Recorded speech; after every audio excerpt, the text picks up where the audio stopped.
Good evening, Penny. Oh, Richard. What's up? It's been a while since you contacted me directly. Actually, I'm reaching out because I have a favor to ask. A favor? What is it? Well, Jess's birthday is coming up next month, and I thought it would be wonderful if you could join us for the celebration. Oh, you want me to celebrate with you two? Well, since you're newlyweds, why don't you just celebrate together? You don't need to feel obligated to include me, you know. No, it's not that at all. I think Jess would be happier if you were there. Besides, now that we're married, I want to celebrate her birthday in a way that's a bit different from how we used to do things when we were dating. Is that so? Well then, I guess I'll take you up on that offer. Yes, please do. It'll be great to have you with us. I was also thinking of making it a bit of a surprise for her. That sounds wonderful. Is there anything I can do to help? I'll gladly lend a hand with whatever you need. Actually, there is something I was hoping you could help with. I remember your building has a party room available for residents. Do you think you could help arrange to reserve it? Oh, that's right. There is one, isn't there? Sure, I can make the reservation. I've actually never used it myself, so I'm looking forward to it too. Wait, you've never used it? With all the facilities your building has? It would be a shame not to make use of everything available. There's even a gym, right? A gym, sure. But for a grandma like me, the exercise I get from daily shopping is exhausting enough. Oh, come on, you're not even 60 yet. Age doesn't matter. And if you're interested, I would even show you some workouts. I actually go to the gym regularly myself. No, you should focus on spending quality time with Jess. Otherwise, she might get annoyed with me for keeping you busy. She might say, "Why are you interfering with my newlywed time?" I don't think she'd ever say that, but still. Trust me, she would. I remember when I was newly married, my mother-in-law used to drop by almost every day. It was, challenging, to say the least. But in this case, you're her actual mother, so I don't think it would bother her at all. And as for me, if it were you, I'd even be happy to have you live with us. I wouldn't mind at all. Even if I were her real mother, having a family member constantly around can still feel a bit overwhelming. It's hard to relax with someone watching over you all the time, and living together can make things even more complicated. But with you, I honestly don't think that would be an issue. Just being able to chat with you like this from time to time is more than enough for me. I'm perfectly content with things as they are, and I appreciate you thinking of me. Oh, by the way, what time should I reserve the party room for? Jess's birthday falls on a weekday, so could we decide on the exact time a bit later? Of course, no problem. I'll wait for your message then.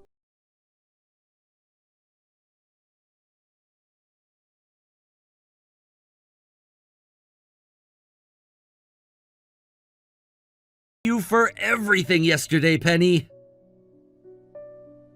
Jess's birthday party was a huge success. All the hard work we put in together really paid off, don't you think? And we can't forget the help of her friends who attended as well. Oh, I apologize for bringing along so many friends without giving you much notice. It's no trouble at all. As long as Jess and everyone enjoyed themselves, that's what matters. They were thrilled to get to visit a high-rise condo. They kept saying it was so cool to be there. Thank you again for arranging everything. It's all because of you. Oh, I didn't do anything special. The condo was something my husband left for us, so really, you could say it's all thanks to him, not me. No, I don't think so. You helped us with the food preparations and all the small details, and I can't tell you how much we appreciate it. But still, I have to say, there's just something so impressive about high-rise condos. The view at night is breathtaking, and it's something people can only dream about.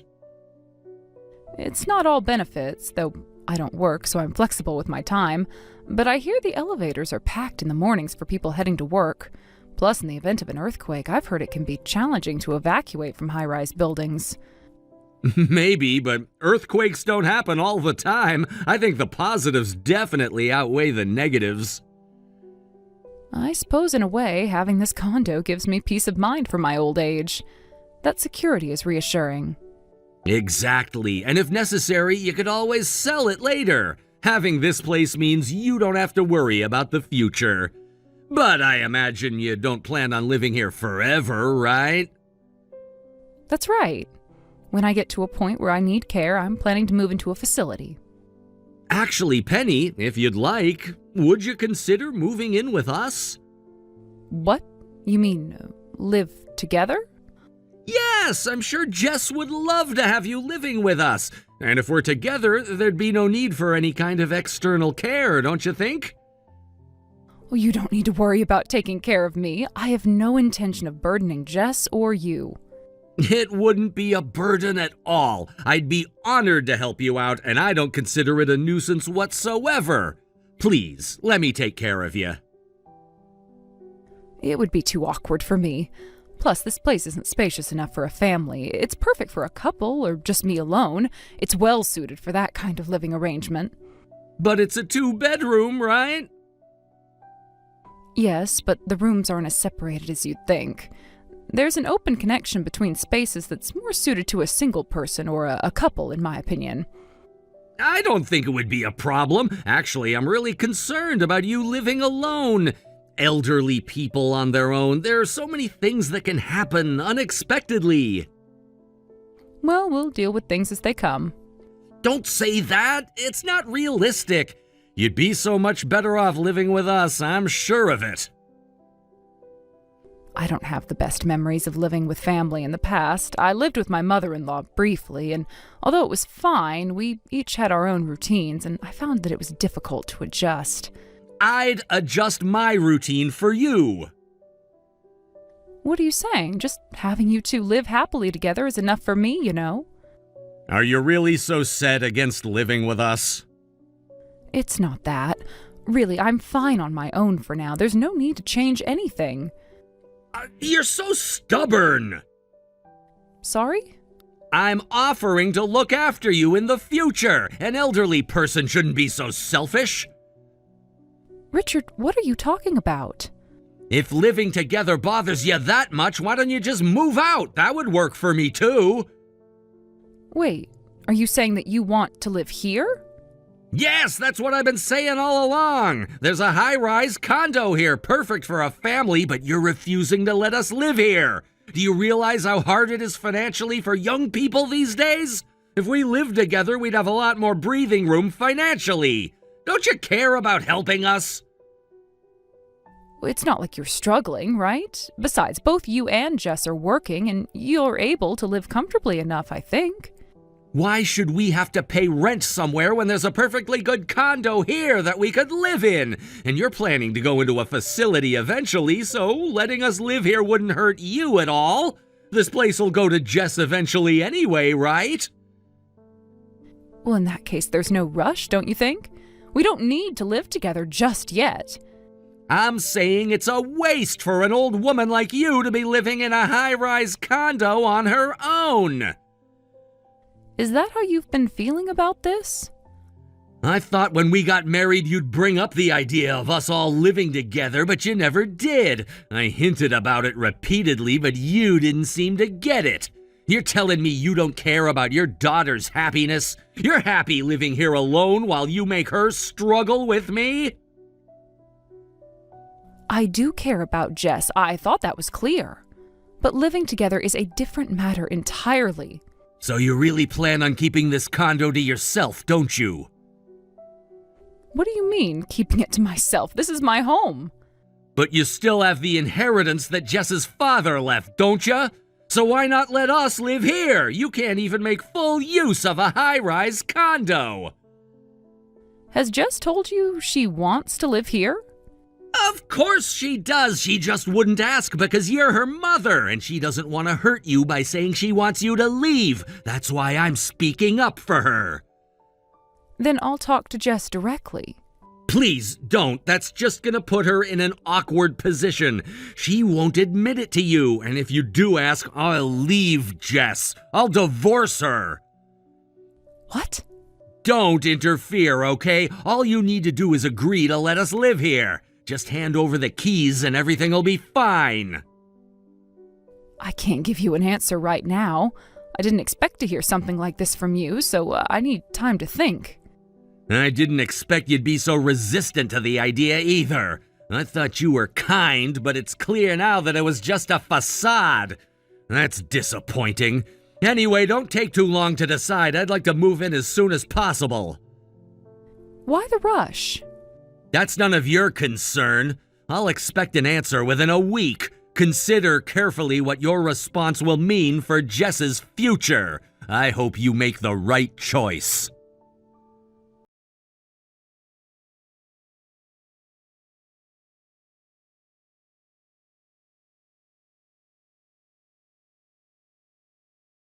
It's been a week, Penny. I've given you some time to think, so I'm reaching out to hear what you've decided. So, about that idea of letting you guys move into my high-rise condo, I've thought it over, but honestly, I'm afraid I can't approve it after all. I don't think it's something I can just allow. So despite everything, you haven't changed your mind, have you? Seems like your answer is the same as before. That's right. This condo you're asking about, it's something my late husband left for me. It's more than just a place to live. It holds sentimental value. Unless there's some extraordinary reason, I can't just bring myself to let Jess move in without any understanding of the situation, and certainly not without a discussion. I think it's best for you to sit down and have a serious conversation with Jess first. So are you telling me that it doesn't even matter to you if Jess and I end up divorcing over this issue? I haven't told Jess anything about this yet. She has no idea about these conversations we've been having.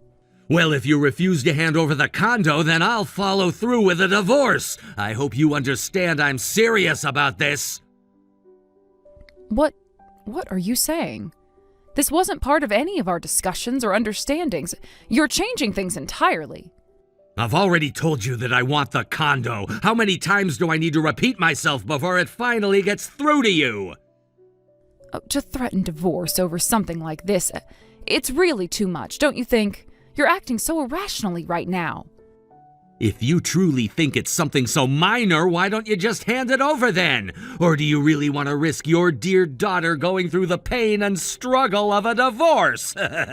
You, of all people, should know how much Jess cares about me and how much she wants our marriage to work. Are you really going to ruin the life of your own daughter, who's still in the early, joyful days of her marriage? Fine, if that's what it takes. So you finally come around? Does that mean you're going to let us have it? I'll go through with it, but I am warning you now, don't come crying to me later telling me you regret it. Regret it? Why would I regret it, you old hag? Just hurry up and do it. Just so we're clear, I'll be transferring ownership to Jess, not you directly. This doesn't mean that the condo will become your property. Jess and I are married. I don't need to be listed as the official owner for this to work out fine for me. This'll do just perfectly. I think that before trying to convince me, it would have been more appropriate to go through your wife, Jess.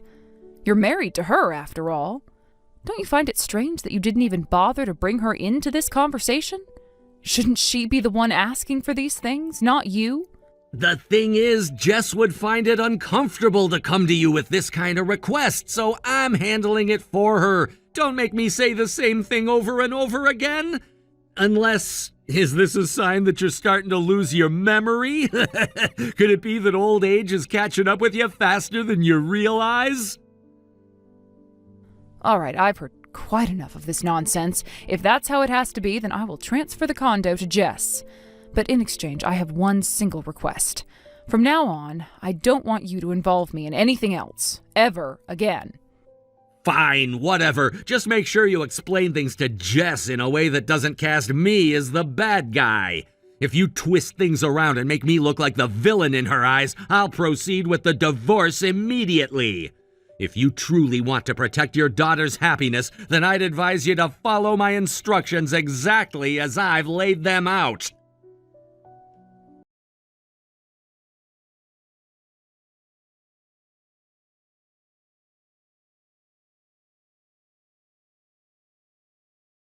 Penny, what in the world have you done to me? How could you betray me like this after everything? Richard, weren't we clear on this? We had an agreement, remember? You promised not to involve me anymore, didn't you? That doesn't matter anymore. I've had enough. And you still haven't transferred the condo to Jess, right? You promised her, and now you're backing out. We never set a date for transferring it, remember? You're being unreasonable, as usual. We never had a firm agreement on when it was to happen.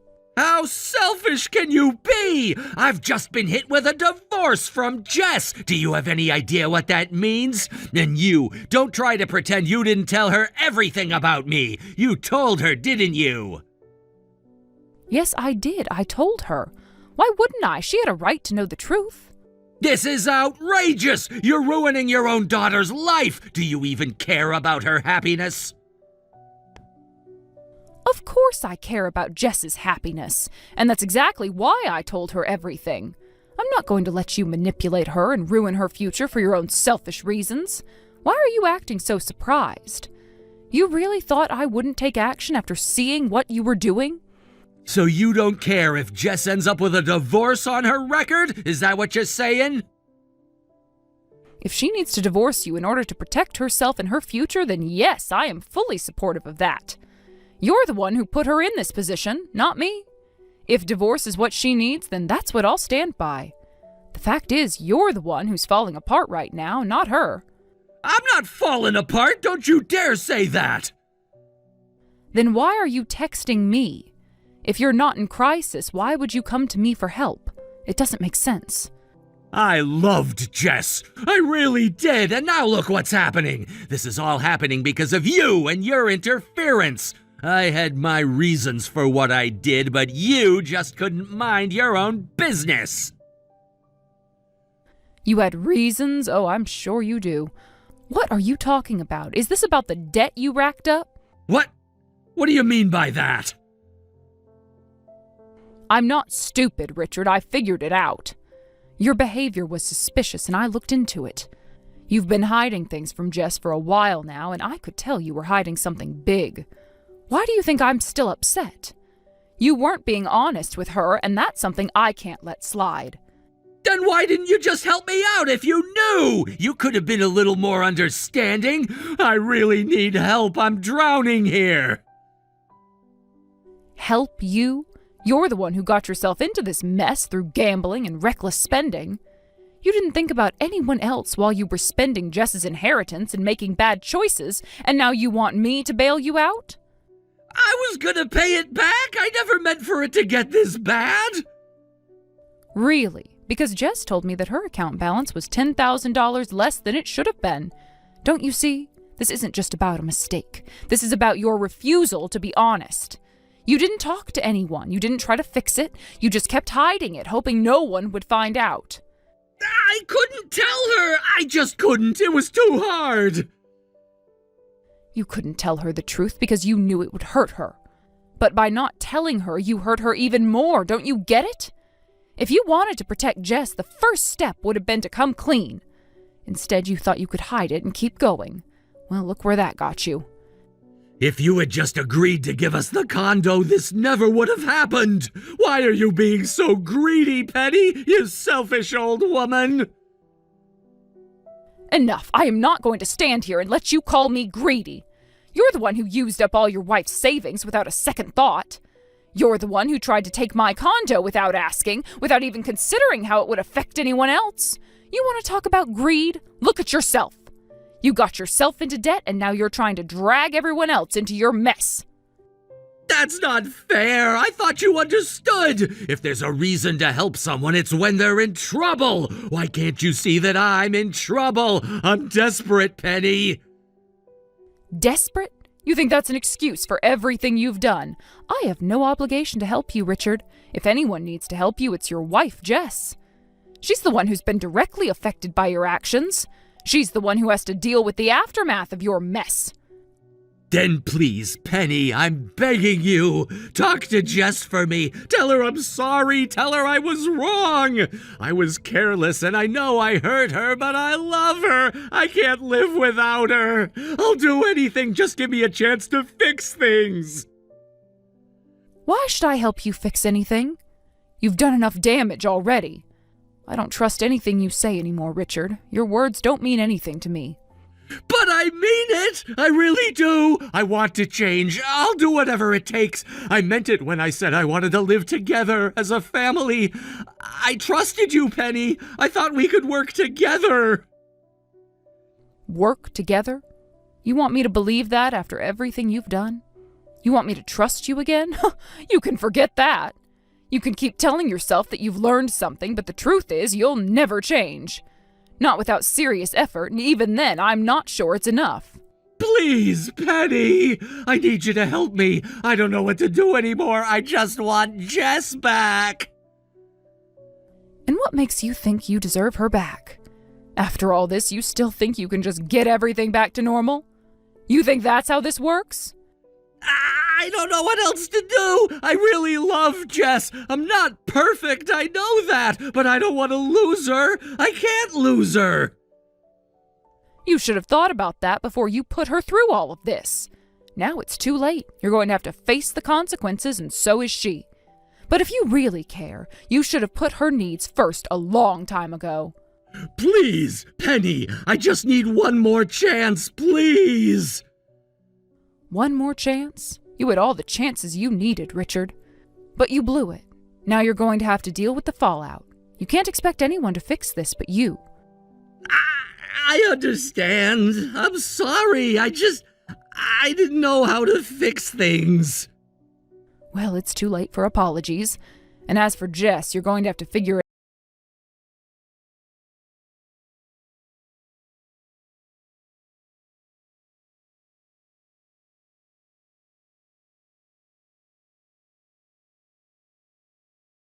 My son-in-law Richard ended up divorcing my daughter, and he found himself left to shoulder the burdens of his debt alone.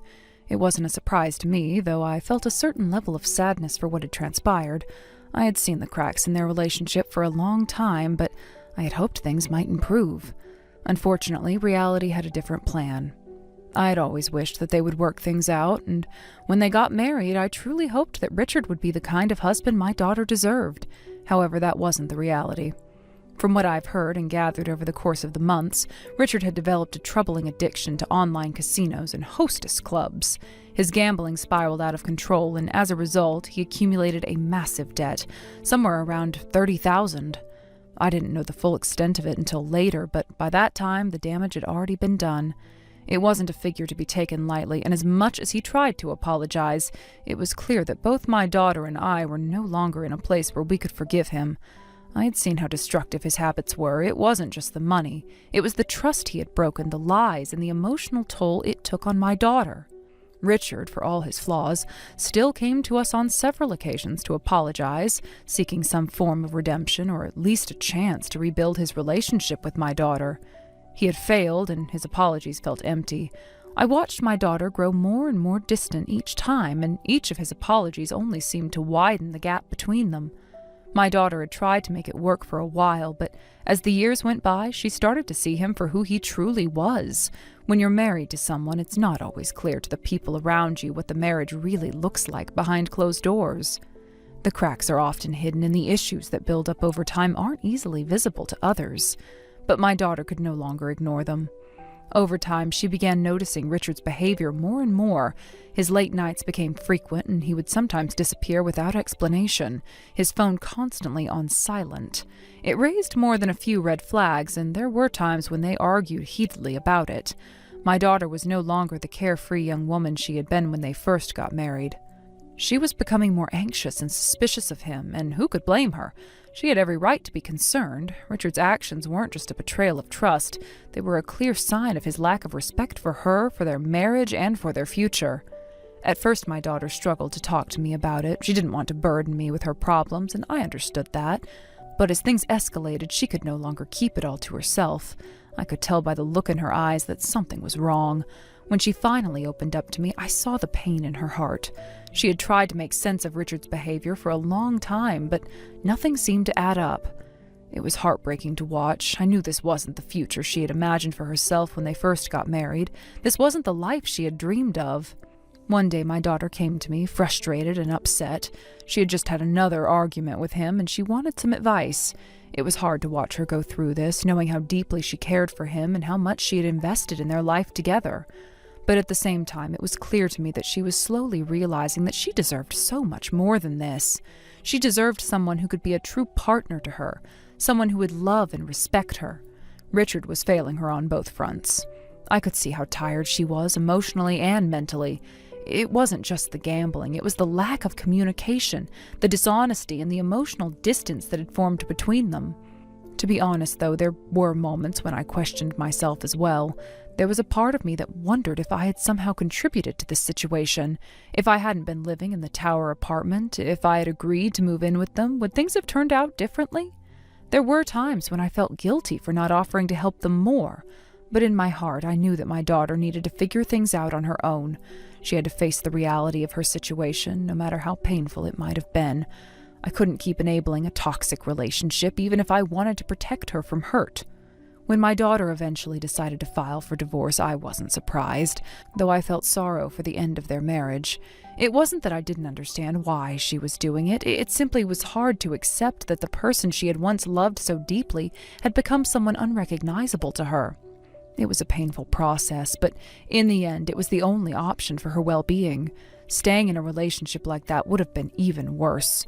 She had tried everything she could, and she had reached a point where she had to choose herself. Her mental and emotional health were more important than anything else. Richard's debt, his addiction, and his betrayal weren't things that could simply be forgiven with an apology. Those were real consequences of his actions, and my daughter had to make a choice. And she chose herself. She chose her own happiness over the promises and dreams they had once shared. I respected that decision, though I knew it wasn't easy for her. There's a lot of emotional weight that comes with ending a marriage, even when you know it's the right thing to do. The thought of the future she had imagined with Richard was gone, replaced with uncertainty and heartache. But it was a future that wasn't built on solid ground anyway. She had to let go of that future and begin building a new one. After the divorce, my daughter moved in with me for a while. It wasn't ideal, but it was temporary. She needed time to heal, and I was more than happy to offer her a place to stay. She moved into my tower apartment, which had plenty of space for her to have her privacy. She wasn't used to relying on anyone for support, but she had to allow herself some time to breathe. I could see the pain in her eyes, but I could also see the determination in them. She wasn't going to let this define her. She was strong, and I knew she would bounce back. A few months later, though, my daughter told me that it was time for her to move out. She felt it was important to stand on her own again. I wasn't surprised. She's always been fiercely independent, and I knew that she wouldn't want to be in a situation where she was relying on me forever. But there was a part of me that didn't want to see her leave. I was worried about her. Still, I respected her decision. She had always been so capable, and I knew that she would make it on her own. She had learned a lot from this experience, and I had faith that she would find her way.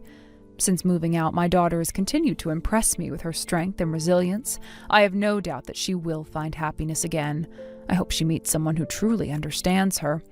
Someone who will treat her with the respect and love she deserves. But even if she doesn't, I know she'll be okay. She's already found happiness in herself, and that's more important than anything else. If she ever finds herself struggling again, I'll be there for her, just as I always have been. I've made sure that she knows she can count on me no matter what. I may not be able to solve all her problems, but I will always be there to listen and offer advice when she needs it. My role as her mother is to support her, even if that means stepping back and letting her make her own decisions. I've come to realize that sometimes the best thing you can do for your child is to let them go, to let them figure things out on their own. It's not easy to do, but it's necessary. My daughter is capable of handling whatever life throws at her. She's been through a lot, but she's come out on the other side stronger. I'm proud of her for that. She's learned valuable lessons, and I know she'll continue to grow and learn as time goes on. As for Richard, I'm not sure what's in store for him. He made his own choices, and now he has to live with the consequences. I don't know if he'll ever understand the damage he caused, but that's not my concern anymore. What matters is that my daughter is free from him, free to live her life without the weight of his mistakes dragging her down. She deserves the freedom to explore life and love on her own terms. In the end, what matters most is that my daughter has learned how to take care of herself. She's learned how to value herself and what she deserves, and that, more than anything, is the greatest gift I could give her. I've watched her grow, and I couldn't be more proud of the woman she's become. She's learned from her past, and she's ready for whatever the future holds. I know she'll find happiness one way or another. She's strong, and she's not afraid to stand up for herself. I have every faith in her. I'll continue to support her in any way I can, but I'll also let her go, let her live her own life, and let her find her own happiness. And if she ever needs me, I'll be there, no matter what. Thank you for watching and listening. We hope you enjoyed the video. Don't forget to like this video and subscribe. Also, feel free to leave a comment about what you thought of the story. We look forward to seeing you at the next story. Mike, tomorrow you're going to take Faith out to play, right? You remember the promise, don't you? About how you'd be taking her to her favorite park for the day? Huh? Of course I remember. You don't need to keep asking me. It's fine, really. You say that, but you always forget, don't you? How many times have you canceled plans with Faith at the last minute before again? I don't think it's been that many times. I'm sure I've kept most of the promises I made. What are you talking about? You've actually kept fewer promises than you've broken. You're always saying that you'll take her out, but then something comes up and it falls through. I'm telling you, you really need to spend more time with Faith. She's always asking for you, and you hardly ever follow through. It's really sad how little attention she gets from you. I do spend time with her. We go to the park together on my days off. I'm not ignoring her, you know. Jeez, can't you just let a man be for once instead of nagging them to death? You just take her there and leave her to play by herself, though. That's not really spending time with her at all, actually. You just sit there and she has to entertain herself like always. That's not playing with her, Mike. You need to actually get involved. Faith often says she's upset because you don't play with her, and it breaks my heart to hear that. She's been waiting for you to play with her, and you just leave her alone. Don't you see that? No, I really don't think that's what happens. I'm sure she has a good time, even when I'm not actively playing with her.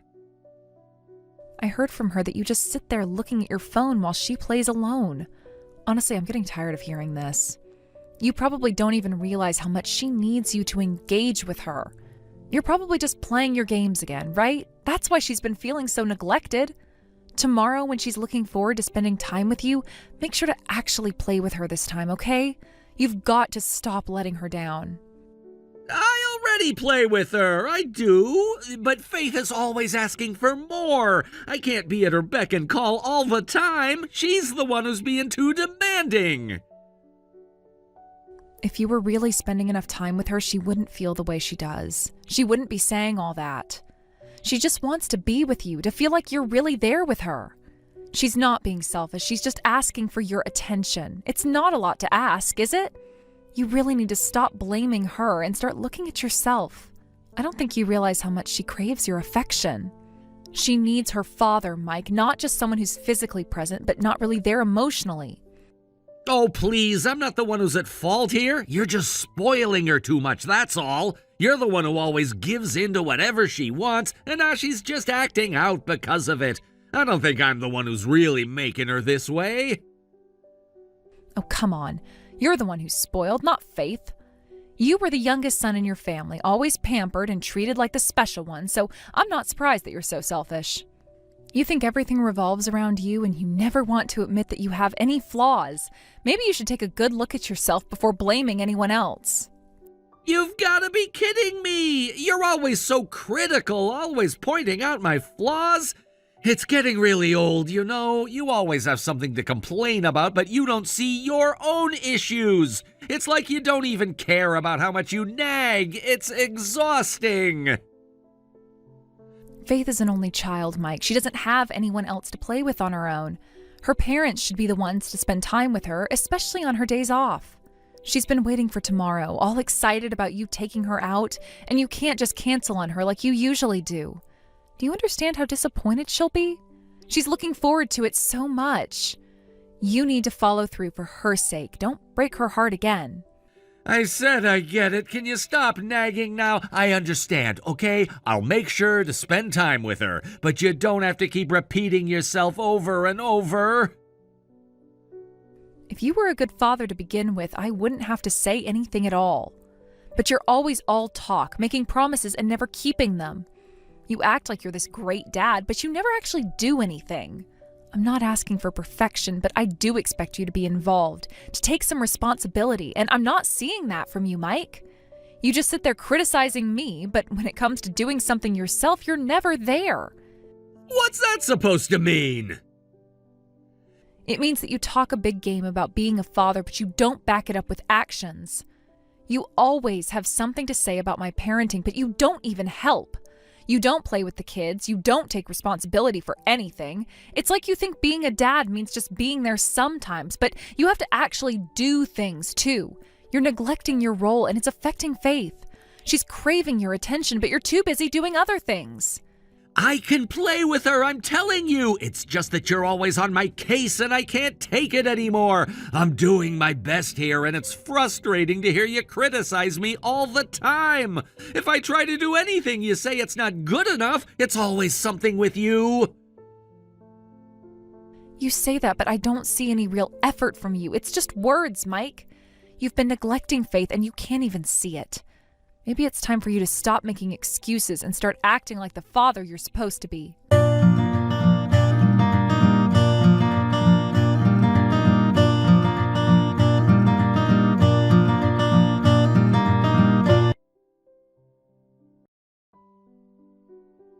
Mike, what are you doing? Answer the phone. I've been calling you non-stop since earlier. Huh? What is this number of missed calls? What's with all these missed calls? I'm in the middle of playing with Faith and it's really bothering me. You told me to take her out, so don't interrupt us. Don't mess around. The one you're playing with isn't even our daughter. What? Get out of the hotel. I know everything. Hotel? What are you talking about? You're there, aren't you? Are you sleep-talking or something? There's no way I'm at a hotel. Faith is with me, too. What are you saying? Don't try to make me laugh, you liar. What's with all the nonsense you've been saying? The hotel? I don't understand what you're talking about at all. The one who doesn't understand is you. I heard about it from Faith and I was horrified. Huh? What do you mean you heard it from Faith? Faith is here with me. She's been with me the whole time today, playing together. That's impossible. Faith is with me right now, at the hospital. The hospital? Faith was taken by ambulance and I got the call. Of course you didn't notice anything was wrong with our daughter, did you? You were at the hotel the whole time, right? Wait a minute, why is Faith at the hospital? She was found collapsed in the street. It was heat stroke, apparently. Heat stroke? You left Faith in the car, didn't you? In this sweltering heat? What were you thinking, leaving her like that? I made sure to leave the windows open.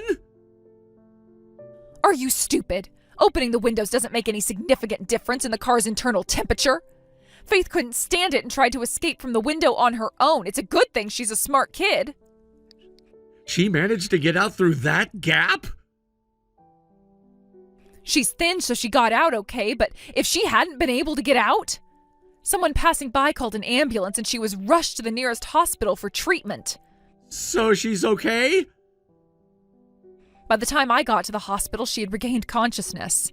She's able to talk now. I see. That's a relief, but still, how did they contact you? Faith has all kinds of allergies from birth, right? Whenever we go out, I make sure to give her a contact book. A contact book from her kindergarten? Not the kindergarten one, I made a separate one. I guess you never noticed it all this time. I didn't know anything about that. I've talked about it several times before, though. You just weren't paying attention. It contains a list of things she's allergic to and emergency contacts. It's for when something happens, so she can get the right treatment immediately. You're really thorough. You're kind of overly nervous, though. But thanks to that, I was contacted. That cautiousness paid off. Anyway, Faith is fine, right? She's fine, but she's been saying something weird. Something weird? She pointed out the window and said, "Daddy went into that castle over there." You understand, right? There's a big hotel shaped like a castle on the outskirts of town. And of course, it's not a normal hotel, is it? I can even see it from her hospital room. That's how I knew you were at that hotel. There's only one reason someone would go there, right? You're with some woman now, aren't you? Yeah, that's right. But even so, you don't have the right to yell at me about it. You have some nerve acting all big and tough when you're the one who cheated. I haven't even heard an apology from you yet. The reason I cheated was because there were issues at home. My wife lost her charm, and Faith is spoiled and selfish. Of course I ended up looking elsewhere. What is that? Are you blaming us now? Are you saying that your cheating is our fault? When a husband cheats, it's usually because the wife doesn't do enough to keep him at home. If you don't put in any effort to keep your husband happy, this is what happens. I'm angry about the affair, but more than that, I am furious about what you did to Faith. Do you realize that Faith could have lost her life because of you? Do you understand that? You are an awful father. In the end, she's okay, isn't she? So what's the big deal? That doesn't mean you get a free pass. Did you think buying a bunch of snacks for Faith would make up for it? Faith agreed to stay in the car. It's not like I forced her. Faith told me she was scared of you and couldn't say no. She said you told her to stay in the car and threatened her not to tell me. I didn't threaten her. Again, Faith is lying. She's just like you, a troublesome woman. To blame Faith after you made her suffer? What kind of person are you? She's recovered, so just go home quickly. It's a waste of money for her to stay in the hospital. You're not going to visit the hospital? What's the point? I'm not going to pick her up. You two can go home by yourselves.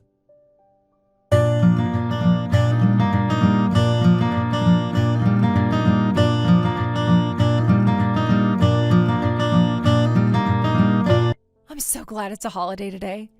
It was a last-minute call, but everyone's going to come over. Are you planning to just ignore the messages? Well, whatever. The sisters are heading to the hospital where you are now, so... All right, see you soon. What? My sisters are coming here? Oh, you replied pretty quickly. Looks like my plan worked perfectly, huh? Are you seriously telling me my sisters are coming here? Yep, that's right. All 4 of your sisters are on their way. It's been a while since you've seen them, hasn't it? You usually avoid meeting up with them, don't you? Are you that uncomfortable around them? Did you contact my sisters to tell them to come? Who else would I contact? I've made sure to tell them all about what happened today. What the hell are you doing, airing our family's delicate issues to the outside world? You never even contact them, so why today of all days? Huh? What did you expect me to do? You're hopeless and useless, and all you ever do is get defensive and refuse to take any responsibility. So I decided to let your sisters handle this. You've gotta be kidding me. Your sisters are all furious with you. And can you blame them? You cheated, put our daughter's life in danger, and then tried to make it our fault. Your sisters are not going to let you get away with this. Why, of all people, did you contact my sisters? I figured your parents would be too weak for this. You're the youngest of 5 siblings, and you've never won a fight with your sisters, have you? You were always pampered by your parents because you're the youngest son, but your sisters? They're terrifying. Those sisters of mine are monsters! You have no idea how scary they are! Well, those scary sisters of yours are actually coming together to handle this for you. This is really helping me out. The one who lives closest to you is probably already on her way here. Can't wait to see what happens. Already? This is seriously bad! You should have just come to the hospital already. It's your own fault for digging yourself into this hole. Call my sisters and tell them to go back right now. It's too late for that. They're already on their way. If you had any time to complain, you should have run away by now. You might even get caught with your little affair partner too, you know?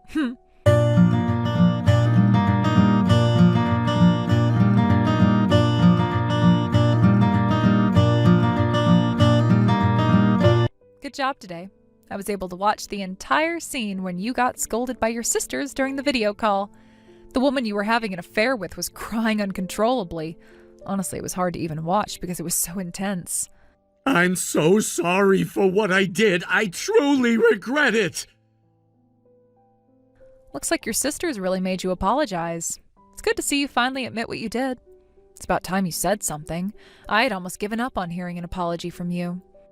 I know I'm a terrible father. I don't deserve any sympathy. Please, I'm truly sorry for everything that's happened. It was actually kind of funny watching you kneel outside the hotel, doing that whole act of submission. Looked so pitiful. On top of all that, Faith is going to be admitted to the hospital today, so I might go over there to check on her. I don't want to just leave everything to your sisters, as much as I trust them to handle things. Enough already! I don't want to deal with this anymore. I just want to go home. Can we please just end it? You've made your point, haven't you? It seems like you've really given up now. Just a little while ago, you were acting so proud and strong, like nothing could faze you. Now look at you. It's almost pathetic how quickly you've broken down. You don't understand anything, do you? It's easy for you to sit there and talk like that. You have no idea what kind of pressure I'm under right now. You don't know the half of it. Well, that's because you really don't know how bad your situation is. Your sisters didn't just scold you, you know. They made sure to interrogate your mistress as well. I have to say, they did a thorough job, and now I know all of her personal details. Her name, address, phone number, even where she works. I know it all now. Oh, really? So what else did you find out about her? She works at the same company as you, believe it or not. Wait, really? She works at the same place? Yes, and guess what else? She's married too. What? She's married? Yeah, apparently you two were planning to leave your spouses and be together. No, that's not how it was. She wasn't gonna leave her husband for me. This was just a fling, a momentary lapse in judgment. It wasn't meant to be anything serious, I swear. Come on, you're kidding yourself. This wasn't just a casual fling. If it had been, you wouldn't have been sneaking around like this. And now you're trying to cover it up by lying again. Well, your mistress's husband wasn't so naive. Wait, what? You talked to him? Yeah, I called him. I got his number from your mistress. Why would you call her husband? Are you trying to make things worse? Well, I had to explain the situation, didn't I? I told him everything. Of course, he was furious. He's planning on suing you for alimony. What? Alimony? No, that can't be right. I don't have money for something like that. You can't be serious. Alimony isn't something to joke about, you know. You're going to be hit with a massive financial burden. And considering how you just bought that car, I'm guessing you're not exactly rolling in cash right now. I'm telling you, I don't have the money. I just made a big purchase. You don't understand how tough things are right now. Well, I'm not going to be the one who has to pay it. That's not my problem. Plus, I'm divorcing you, so I'll be in the clear. But I'm still going to sue you and your mistress for alimony. You'll be paying for this one way or another. Wait, double alimony? Seriously? That's gonna ruin me! Well, maybe you and your mistress should figure out how to split the bill together. After all, you're both responsible for this mess. I told you she's not gonna marry me! She's not serious about anything! Well, you're on your own then. Just don't come crying to me for help. By the way, don't even think about asking your family for assistance. Your sisters have already told your parents not to get involved and to let you handle this yourself. You've gotta be kidding me! Are your sisters hoping I'll go bankrupt? They said they want you to learn your lesson the hard way. They're not going to let you get away with this without facing real consequences. I have to say I respect them for not giving you any breaks, even though you're family. They really are ruthless, aren't they? Your sisters aren't about to coddle you. They want to make sure you never make the same mistake again. They don't care if it's going to hurt you. They're determined to make you suffer for what you've done. Okay, I'll pay the alimony. Just please don't make this worse than it already is. Especially if this gets out to my workplace. I can't afford for that to happen. You are really worried about your job image, huh? Well, I can understand that.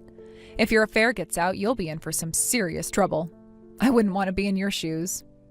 I've worked so hard to maintain a professional reputation at work. My bosses like the image I've built for myself. If this scandal gets out, I won't be able to show my face at work again. My career will be over. Your reputation? You think you can hide behind that? It's all a joke. You're just fooling yourself. You should see how you really act when no one's watching. I'm not fooling myself. Everyone at work has to put on a good front. It's just how things are in the professional world. If this gets exposed, I won't be able to go back to my office. I'll be completely humiliated. Well, I guess you'll just have to live with that humiliation. You'll have to deal with the shame and guilt every day. That's what you get for making such foolish decisions. I should have just taken Faith to the park today. Why couldn't I just have been patient? Why couldn't I have made better choices? Just now, Faith asked me, "Is Daddy a prince?"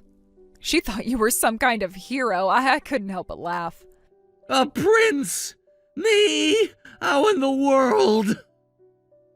She must have thought that because you were going into that hotel. She asked if you were off to save a princess. Isn't it hilarious? A guy who gets beaten up by a woman in front of a hotel can hardly be called a prince, right?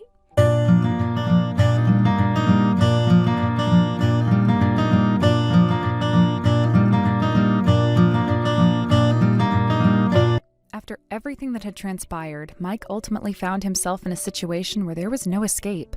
The ramifications of his infidelity were far-reaching, and despite his initial hopes that things could simply be smoothed over, it became increasingly evident that such wishes were nothing more than a fantasy. The damage had already been done, and the consequences were unavoidable. He was forced to pay a substantial sum in alimony, a financial burden that would haunt him for years to come. It was the least of what he could do, considering the betrayal he had inflicted on both me and our daughter. At first, Mike had thought he could avoid the full impact of his actions, but reality hit him hard when he was faced with the legal and emotional consequences of his affair. Although the woman with whom Mike had been involved didn't immediately end her marriage, the consequences for her were just as severe. While she had managed to keep the facade of a happy marriage intact for a time, it became apparent that the affair couldn't stay hidden forever. Despite her husband's apparent willingness to stay, it seemed that she couldn't escape the ripple effects of her betrayal. The affair had left scars that were impossible to cover up, and eventually, those wounds began to bleed into every aspect of her life. Not only had she destroyed the trust in her marriage, but she also had to contend with the fallout of her actions at work. She chose to quit her job, leaving behind her career, possibly in an attempt to avoid the judgment and the consequences of the affair becoming public knowledge. Word had gotten out about her involvement with Mike, and it didn't take long for whispers to start circulating. Gossip spread like wildfire through the office, and her position there became untenable. She may have thought she could carry on with business as usual, but once the affair became public knowledge, it was impossible to ignore. She resigned under the pressure of the situation, likely hoping to escape the scrutiny that was building around her. The gossip in the workplace spread far and wide, and it did not take long for everyone to know what had been going on. It was as if the entire office was talking about her and the affair, discussing the affair in hushed tones, and wondering how she could have let things get so out of hand. The whispers weren't just about her actions, they also included details about her personal life and her relationship with Mike.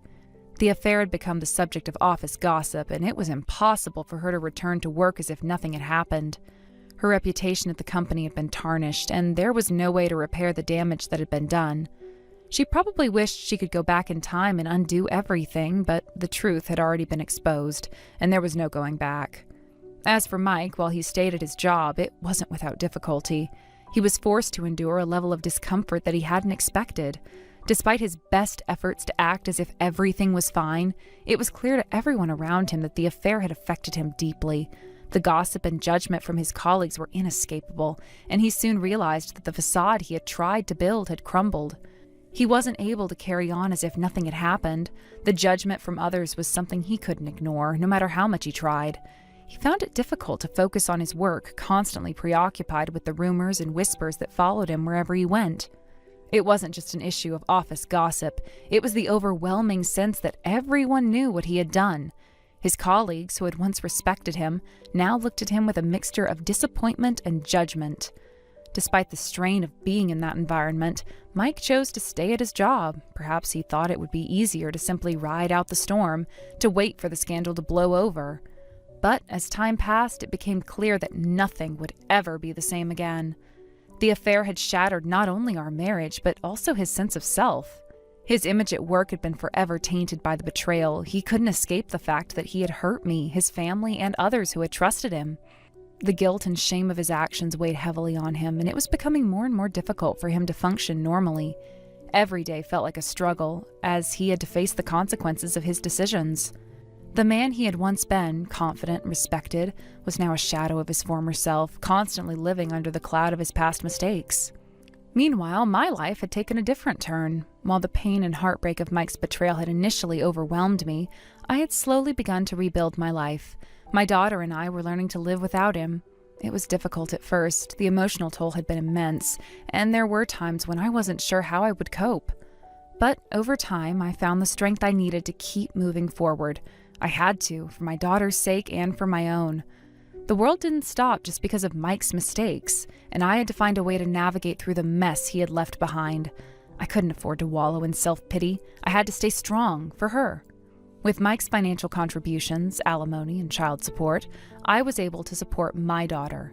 It wasn't an ideal situation, but it was enough to get us by. But what mattered more than the money was the realization that I didn't need Mike. I could take care of myself and my daughter without his help. It was a hard lesson to learn, but it was empowering. I wasn't dependent on him anymore, and I was no longer beholden to his whims. I had my own life to lead, and I wasn't going to let him continue to control it. His actions had forced me to stand up for myself, and that was something I would never regret. It wasn't just Mike who paid for his mistakes. Thanks to my sisters-in-law, who had been incredibly supportive throughout this whole ordeal, I was able to receive the alimony and child support I was owed. They had worked behind the scenes, taking action when I felt like I couldn't do anything. They fought for me when I was too emotionally drained to fight for myself. Their support made all the difference. Without them, I don't know how I would have made it through. They were the ones who made sure Mike followed through on his responsibilities, and they were the ones who helped me navigate the complicated legal process. I could never thank them enough for everything they did for me. The money I received wasn't something I planned to spend frivolously. I didn't want to live from paycheck to paycheck. Instead, I decided to save it for my daughter's future. I wanted to make sure she had the best possible opportunities when she got older, and I knew that education would play a huge role in that. The money Mike and I had once shared, the money he had stolen from our family's trust, would now be used to build a future for her. This money wasn't about getting back at him. It wasn't about revenge. It was about securing her future. My daughter deserved every opportunity I could provide her, and I wasn't going to let Mike's mistakes dictate the course of her life. My daughter, for her part, didn't fully understand what had happened. She was still so young, and the complexity of adult relationships was lost on her. She didn't yet comprehend why her father wasn't around, and she didn't understand the significance of the hotel where Mike had betrayed me. She was still innocent, and I wanted to protect that innocence for as long as I could. She was too young to know the depth of the betrayal that had occurred, but I knew that one day she would have questions. One day she would want to know why things were different, why her father wasn't a part of her life. And when that day came, I would have to tell her the truth. I would have to explain to her why Mike wasn't around, why he wasn't a part of our family anymore. And when she learned the truth, when she understood what he had done, she would know exactly who he was. She would join the many other women who had learned to despise him for his actions. Mike, for all his apologies, would never escape the consequences of his affair. He could say he was sorry 1,000 times, but it wouldn't change anything. The damage was done, and there was no going back. He had lost the trust of everyone who had once believed in him, and he had lost the respect of his daughter, too. No amount of money or apologies could fix what he had broken, and I, for my part, was finally learning to live without him. I had found my strength, and I wasn't going to let his mistakes define me.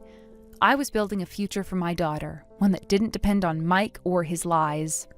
Thank you for watching and listening. We hope you enjoyed the video. Don't forget to like this video and subscribe.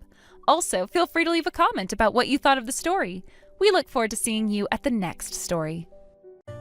I forgot to mention it, but I'm going out with friends for dinner tonight. I'm not sure how late things are going to be for us, but don't expect me to be home before you go to bed. Huh? Really? I was actually making dinner at home. sorry, all right? Just save it for me and I'll eat it tomorrow morning. Or better yet, you can just have seconds if you'd really like to tonight. Fine, I understand, but don't you think you've been going out at night a bit too often recently? Even on weekends, you're out quite a bit. I was kind of hoping we could relax together and have some time, just the two of us. I feel like we're already spending enough time together, though. If anything, we should have a bit more personal time, if you know what I mean. Then, how about this? How about we plan a little getaway for the upcoming holiday? Maybe a ski resort trip? Sorry, but I already have plans for the holiday. I appreciate the invite, but it's just not going to work.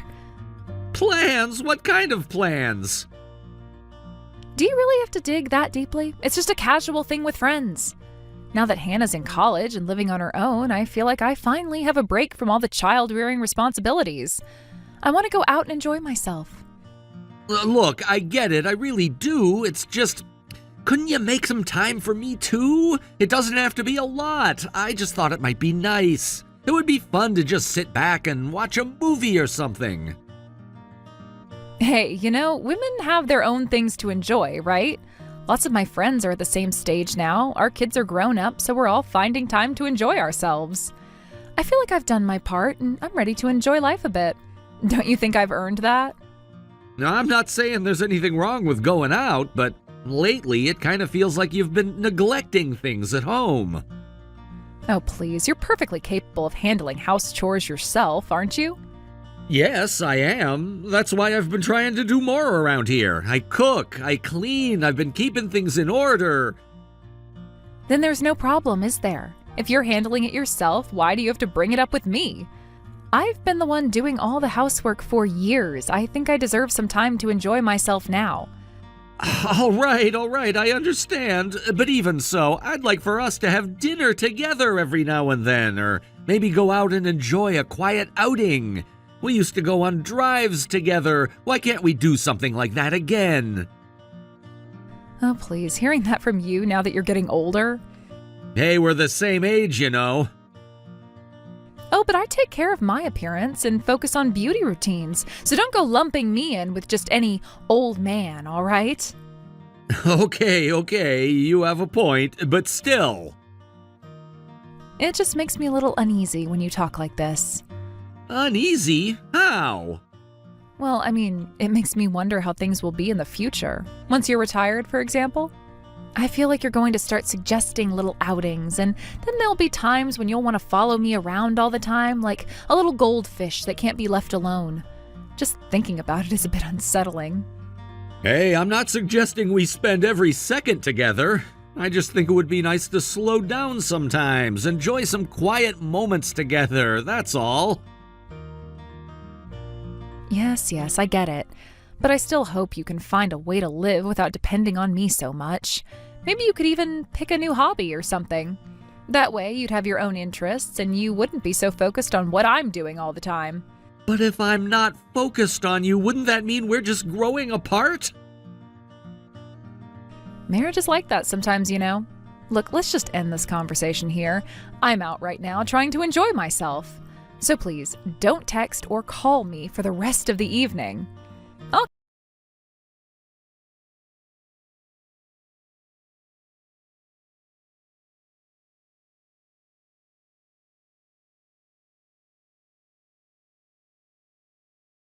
Are you still at home?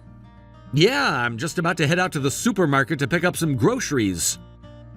Sorry to ask, but could you swing by the dry cleaners and pick up my shirt? I want to wear it for the trip tomorrow. Sure, no problem. Do you have the ticket for it? It should be in the pocket of one of my recent jackets, I think. That's a little vague. It's in one of the jackets at the front of the closet, so you'll find it easily. All right, I'll look for it. So what time will you be back tonight? Probably around 8 p.m. I want to get a good night's sleep since we'll be leaving for the trip tomorrow. Got it. In that case, I'll make dinner for both of us. Oh, actually, don't worry about dinner for me. After my shift, I'm meeting a friend for a meal. I was hoping we could eat together since it's one of your days off. Can't be helped, can it? And don't act so pouty like an old man. It's kind of creepy. It's just that you'll be away on the trip tomorrow, and we haven't had dinner together for a week now. Once I'm back, I'll be home for a while, so we'll have more time then. All right, if that's the case. Oh, speaking of which, Hannah said she won't be coming home during her summer break. I was hoping we could do something as a family, but I guess that's not happening. She's a college student now. Spending time with friends is probably more fun for her than hanging out with family. Maybe so, but I feel like she should at least come home once in a while. She did say she'll be around on the 4th of July, though. Isn't it a good thing that she's becoming independent? She's a responsible kid. You don't have to worry about her getting into trouble.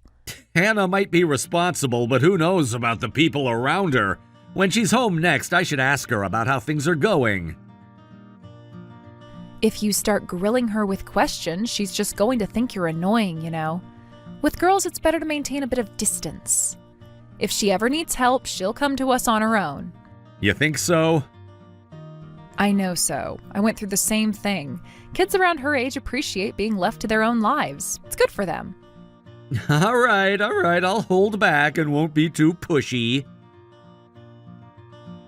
That's for the best.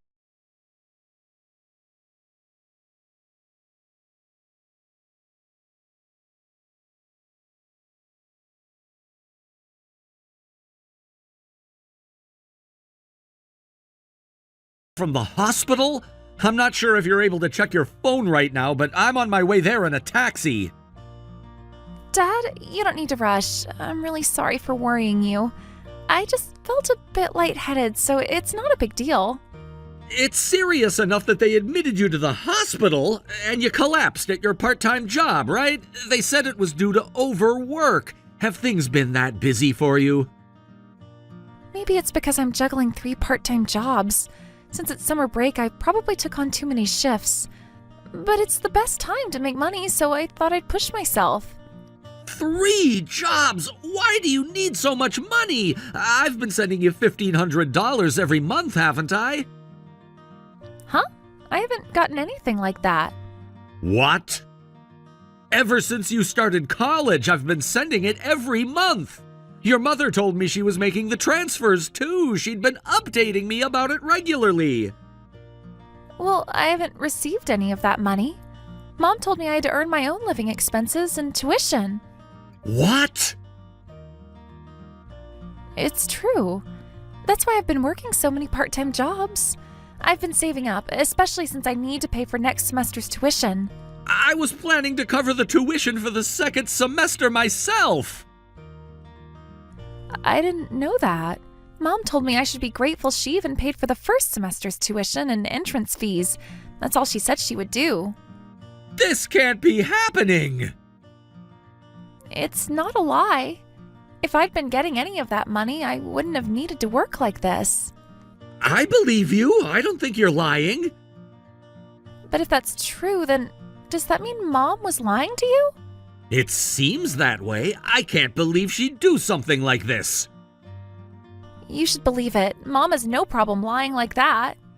Hey, don't talk about her that way. But I've seen her with my own eyes. I once spotted her while I was on my way home from a shift. What do you mean? She was walking with a younger man. Maybe it was just someone from her part-time job? It didn't feel that way, and it was almost the last train of the night. I thought about asking her about it, but I got scared. I even thought about talking to you, Dad, but I couldn't bring myself to. I didn't have the time or mental space to think about it. My mind was completely focused on making and saving money every day. Hannah, I'm so sorry. I should have noticed what was going on. It's all right. I couldn't bring myself to tell you anyway. You kept reaching out to me, but all I could give you were curt replies. I kept telling myself that I shouldn't rely on you.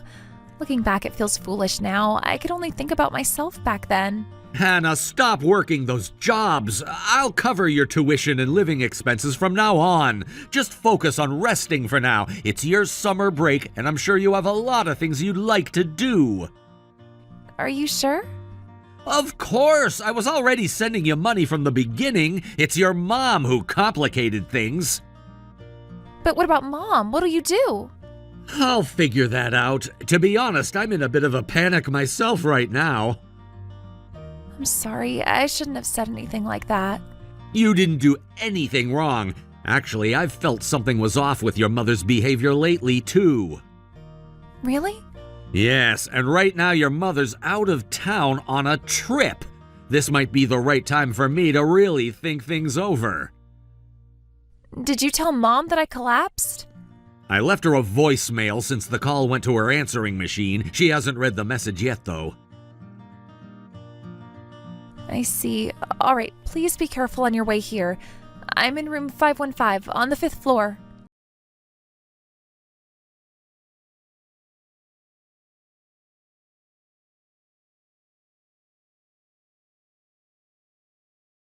But could you handle dinner again tonight? They asked me to stay overtime at work, and I don't think I'll make it back in time to cook. You promised you'd be back early tonight, though, didn't you? It's work, Camden. There's nothing I can do about it. Oh, why not ask Hannah? Isn't she just lying around at home anyway?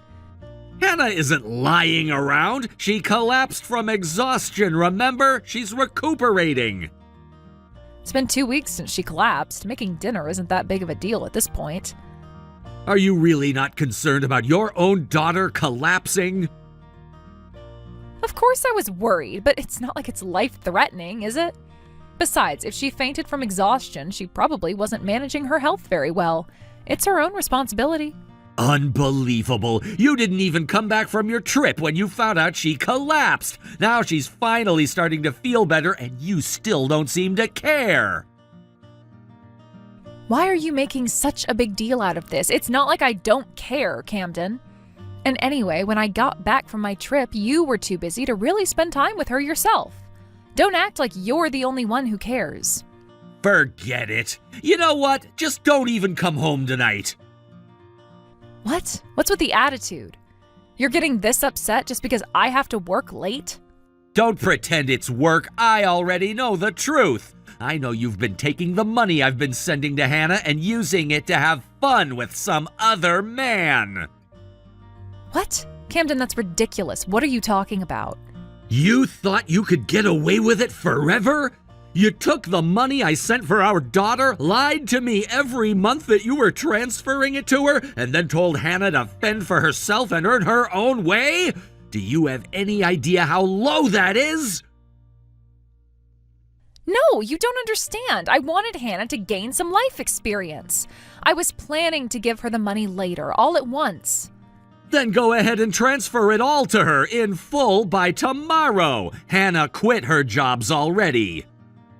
I can't. I don't have it right now. Of course you don't. You've spent it all. While you were off traveling, I looked into our finances. Your paycheck never made it to our savings account. You've been draining our savings too, haven't you? Pulling money out month after month. I'm sorry. So you finally admit it? But I wasn't cheating. I swear that part's not true. Do you want to know why I didn't confront you about the missing money right away? I wanted time to look into your infidelity. I've gathered the evidence. I've seen what you're doing. So are you still gonna claim it didn't happen? It's not what you think. It's not infidelity if there's money involved. It was just a fling, nothing serious. Call it whatever you want, but you betrayed me. And what's worse, you betrayed Hannah. The fact that you went behind your own daughter's back and used her money knowing she was overworking herself is disgusting. When it started, I swear I didn't plan for it to get this far. I was going to stop, but I just couldn't let it go. Your selfishness put our daughter in the hospital. I know that now. No, you really don't. Since Hannah has been home recuperating, you've been acting more on edge. I bet you were terrified I'd find out about the money and about him, weren't you? Even now, all you're thinking about is yourself. I'm sorry, Camden. I'll return all the money I used. I'll cut ties with him. I swear I'll change. Don't bother. You won't have to change for me. I'm done with you. What? Camden? The reason I wanted you to come home tonight was so I could tell you this. I'm leaving you. I've said what I needed to say. You're free to live however you want from now on. Please, Camden, I'm coming home right now. I'll explain everything. Really? What happened to that overtime you just mentioned? This isn't the time for work. I can't think about that right now. So you're lying again. I already know you're with him. The private investigator's been keeping me updated. I'm sorry. I won't lie anymore. Just please listen to me one last time. All these years, I've tried to fix things between us. I've tried to keep this family together, to make time for you, but you're the one who shut me out. I know, I was wrong. I'm so sorry, Camden. I'll apologize to Hannah, too. I know I've hurt her the most. She doesn't want to see you. She said so herself, but this should be convenient for you, shouldn't it? Now you don't have to worry about seeing my face after I retire. Isn't that what you wanted? No, that's not what I want. Camden, please, forget what I said before. I don't know what I was thinking. I want to live with you. I want our family together. I'm so sorry. Just please, don't leave me. No, I won't forget. Ever. You're the one who told me not to rely on you and to live my life without you, remember? So I'll do just that. You don't have to worry about me anymore because I'm done worrying about you.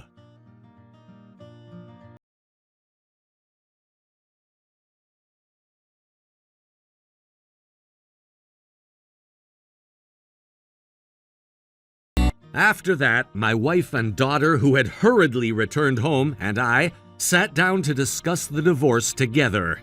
It was a moment none of us had anticipated, and yet, in some ways, we had all known it was coming. The tension in the room was unbearable, and it felt like the air was thick with the weight of the situation.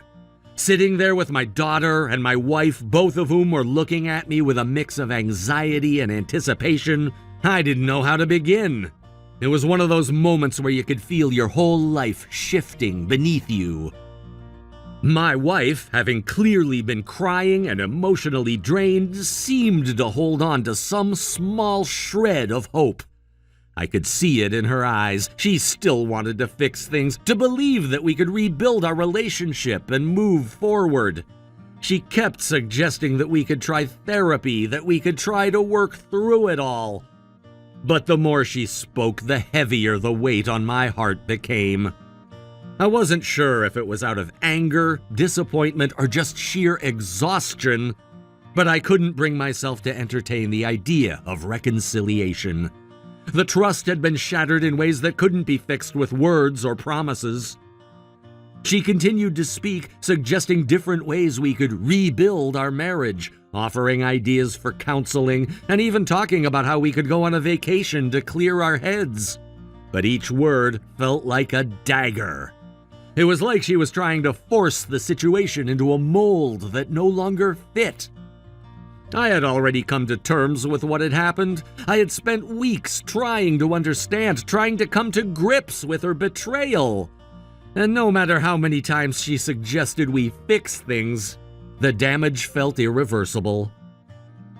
My heart was already heavy with the realization that this marriage was over, and no matter how much she wanted to cling to the hope of reconciliation, I couldn't follow her into that denial. She hadn't just made one mistake. It wasn't something that could be blamed on a single error in judgment. It was the culmination of months, maybe even years of lies, deceit, and betrayal. She had destroyed the trust that was at the core of our relationship. There was no going back from that. The conversation went in circles. Every time I tried to explain how deep the hurt ran, my wife would respond with more excuses, more apologies, and more ideas for how we could fix things. But it all sounded hollow to me. Her words were no longer meaningful because they didn't match the actions that had led us to this point. I couldn't hear her promises anymore. They felt like empty words that held no weight. As the minutes stretched into what felt like hours, my daughter, who had been sitting quietly, clearly growing more and more frustrated with each passing moment, finally spoke up. Her voice, though small, rang with the authority of someone who had had enough. "This is pointless," she said, her tone trembling with emotion. "Mom, you need to leave. This is disgusting. Get out!" Her words were sharp and decisive, and as she stood up, her actions followed. She grabbed a few things, throwing them at her mother, and it was clear that she had reached her breaking point. The tension in the room broke, and for a brief moment, there was silence. My wife, shocked by my daughter's outburst, stood frozen for a moment. I could see the hurt in her eyes, but I also saw a realization dawning on her face. She had never imagined that it would come to this, that her daughter would be the one to call for the end. But the truth was, this wasn't just my fight. This was my daughter's life, too. She had been affected by the choices my wife had made, and it was clear that she was no longer willing to pretend that everything was okay. I couldn't blame her for that. In fact, I was proud of her for standing up for what she knew was right. There was no more pretending, no more trying to salvage something that was already beyond saving. My wife, after a long pause, packed her things and left. She didn't say much, but the quiet resignation in her movements spoke volumes. She walked out the door, and with that, it felt like a chapter of our lives had finally closed. My daughter, standing beside me, looked at me with a mixture of anger and relief. She didn't want to see her mother leave, but at the same time, she knew it was for the best. It was the first step toward healing, even though we both knew the road ahead would be long. The next day, my wife returned with her parents in tow. They came to apologize, to beg for forgiveness, and to try to make things right. But honestly, it was too little too late. I couldn't bring myself to listen to her apologies anymore. Her words no longer held any weight, and neither did her parents' pleading. The damage had been done, and no amount of apologizing was going to change that. I had made up my mind, and my daughter and I were going to move on with our lives, no matter how hard it was.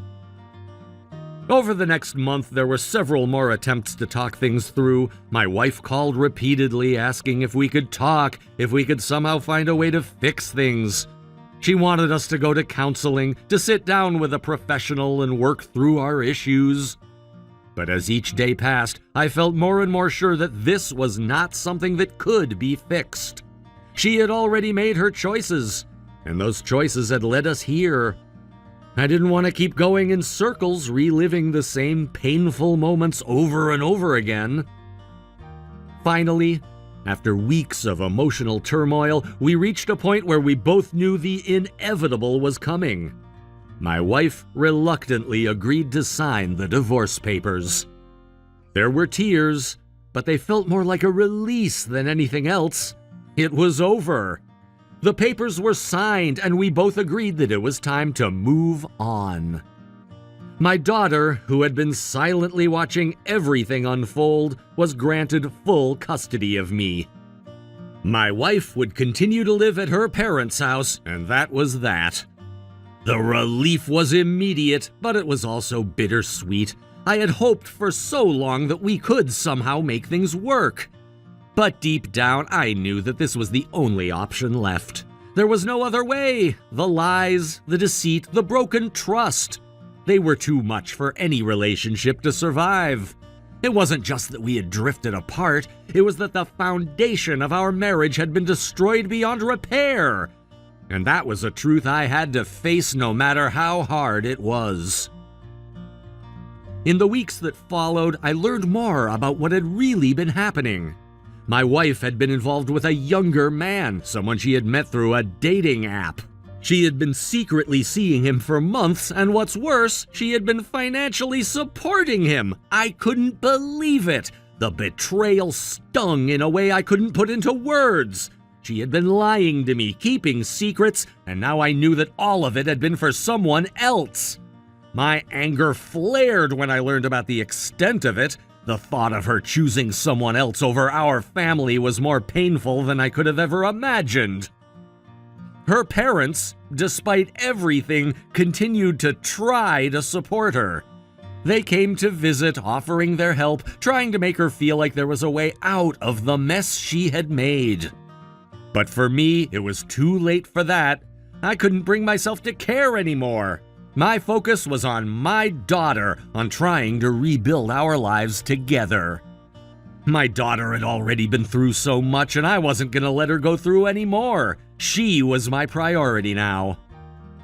We moved forward, one day at a time, trying to adjust to our new reality.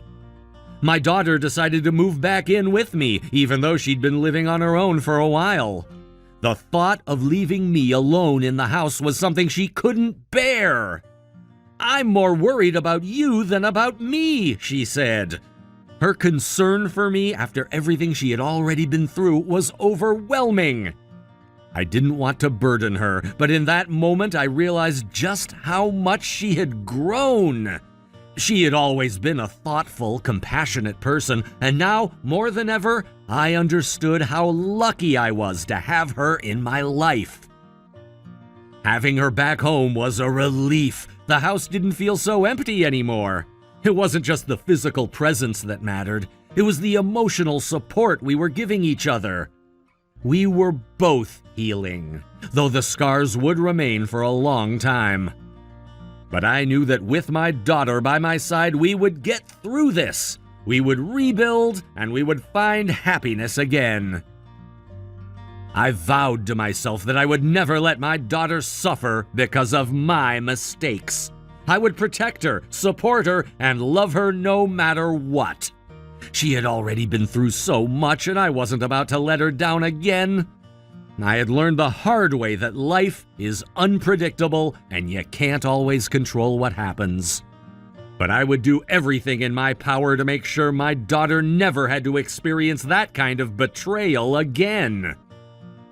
As my daughter and I moved forward, I knew that we had a long road ahead of us. There would be challenges, moments of doubt, and times when the pain of the past would resurface, but we would face it together.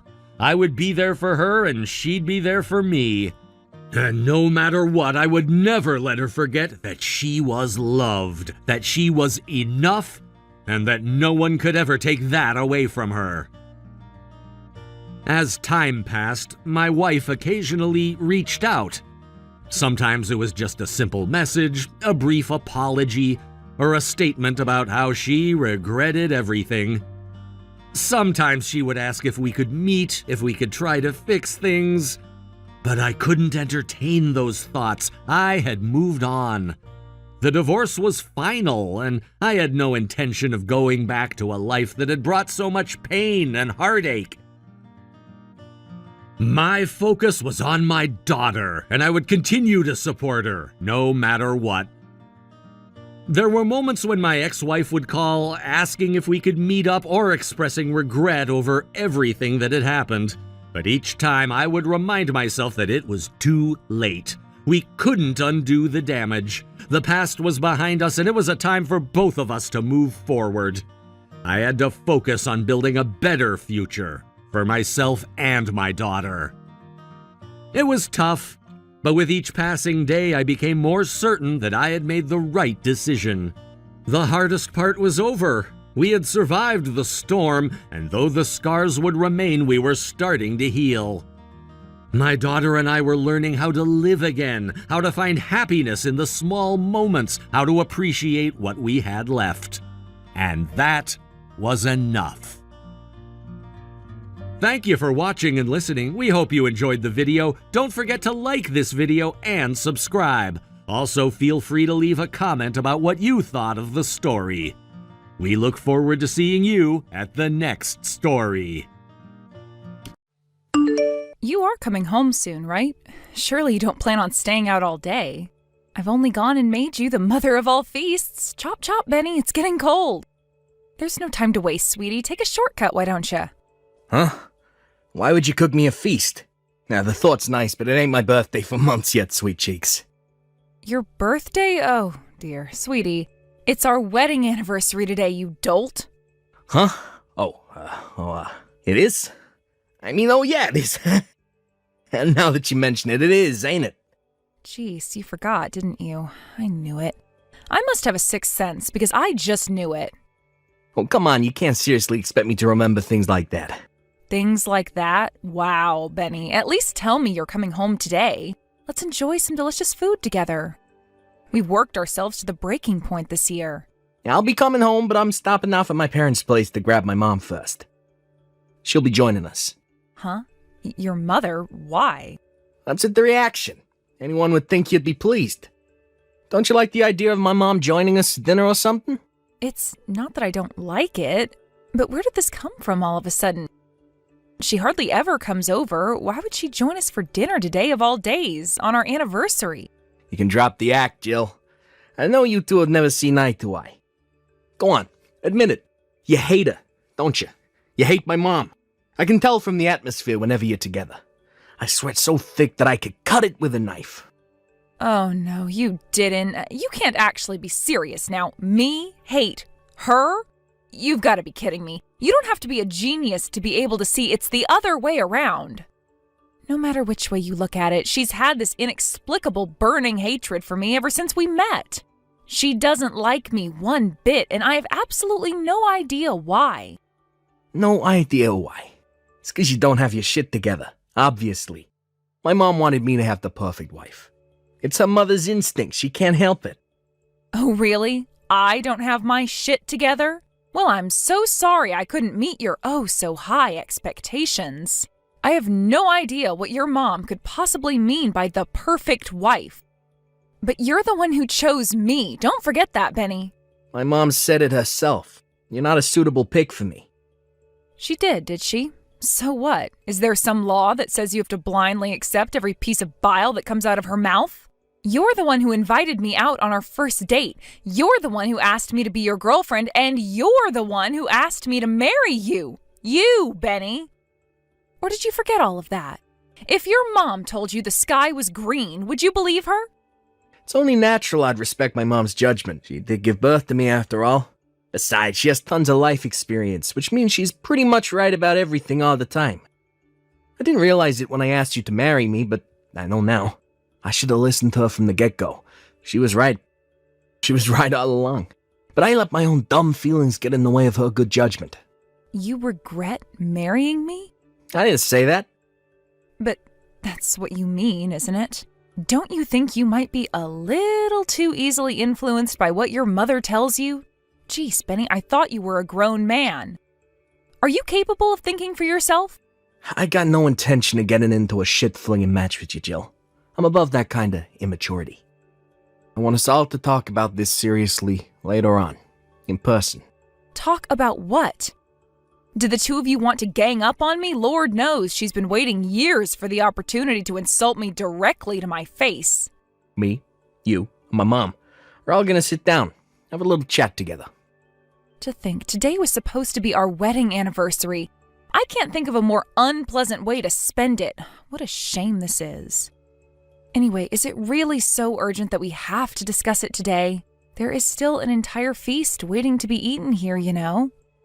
Just because our marriage is falling apart doesn't mean we have any right to waste good food. What say you we save this discussion of yours for another day and eat with your mom today instead? I'll be eating at my folks' place before we come, so you can have the feast to yourself. This isn't the time to be celebrating the likes of anniversaries. That's how important this is. We need to talk ASAP. The likes of anniversaries? Wow. So not only did you forget about what should have been a special occasion for us, now you outright insult it. You know what, Benny? I was trying to extend an olive branch with this feast. We've been fighting a lot lately, and I thought that with some good food and a nice relaxing atmosphere, we might actually be able to get along for a change. I couldn't have been more wrong.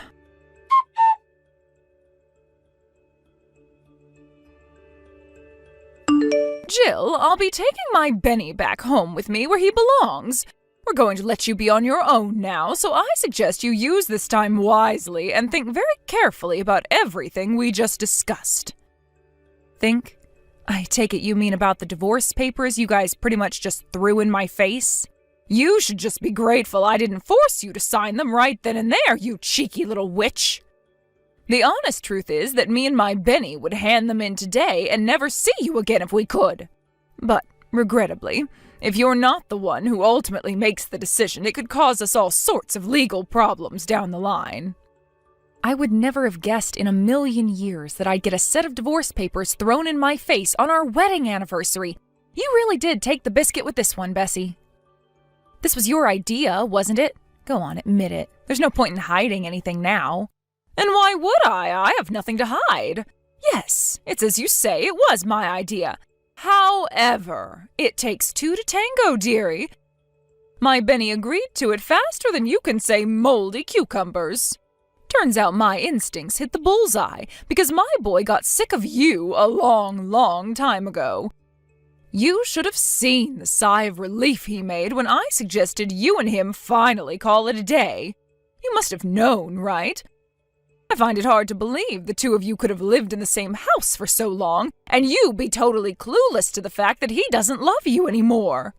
Yeah, I knew. I'd be lying if I said I didn't. I guess I just wanted to believe the Benny I fell in love with was still there somewhere. This is all a bit sudden, so I'm gonna need some time to think about the divorce. You've already had time, Jill. I shouldn't need to say this, but let me remind you, you have no choice in this matter. Don't forget that we could have you forcibly removed from that apartment if we so chose to. The only thing keeping you there is our sympathy and kindness. Hurry up and sign the papers. What's the rush? I'm rushing for the same reason you rip a Band-Aid off quickly instead of dawdling and prolonging the pain. The sooner this is over and done with, the better for all of us. You should be just as eager to get out of this loveless marriage as my son is. Think about it. The sooner you move on, the sooner you can find someone else and start a new life. It's what's best for the both of you. Is that really the only reason? There wouldn't happen to be some other pressing circumstance on your end that demands me and Benny divorce as soon as possible, would there? Quit your baseless speculation, you insolent little wannabe super sleuth. You know nothing. All I want is for my son to be happy and free as soon as possible. Stop clinging on and give up already. It's pathetic.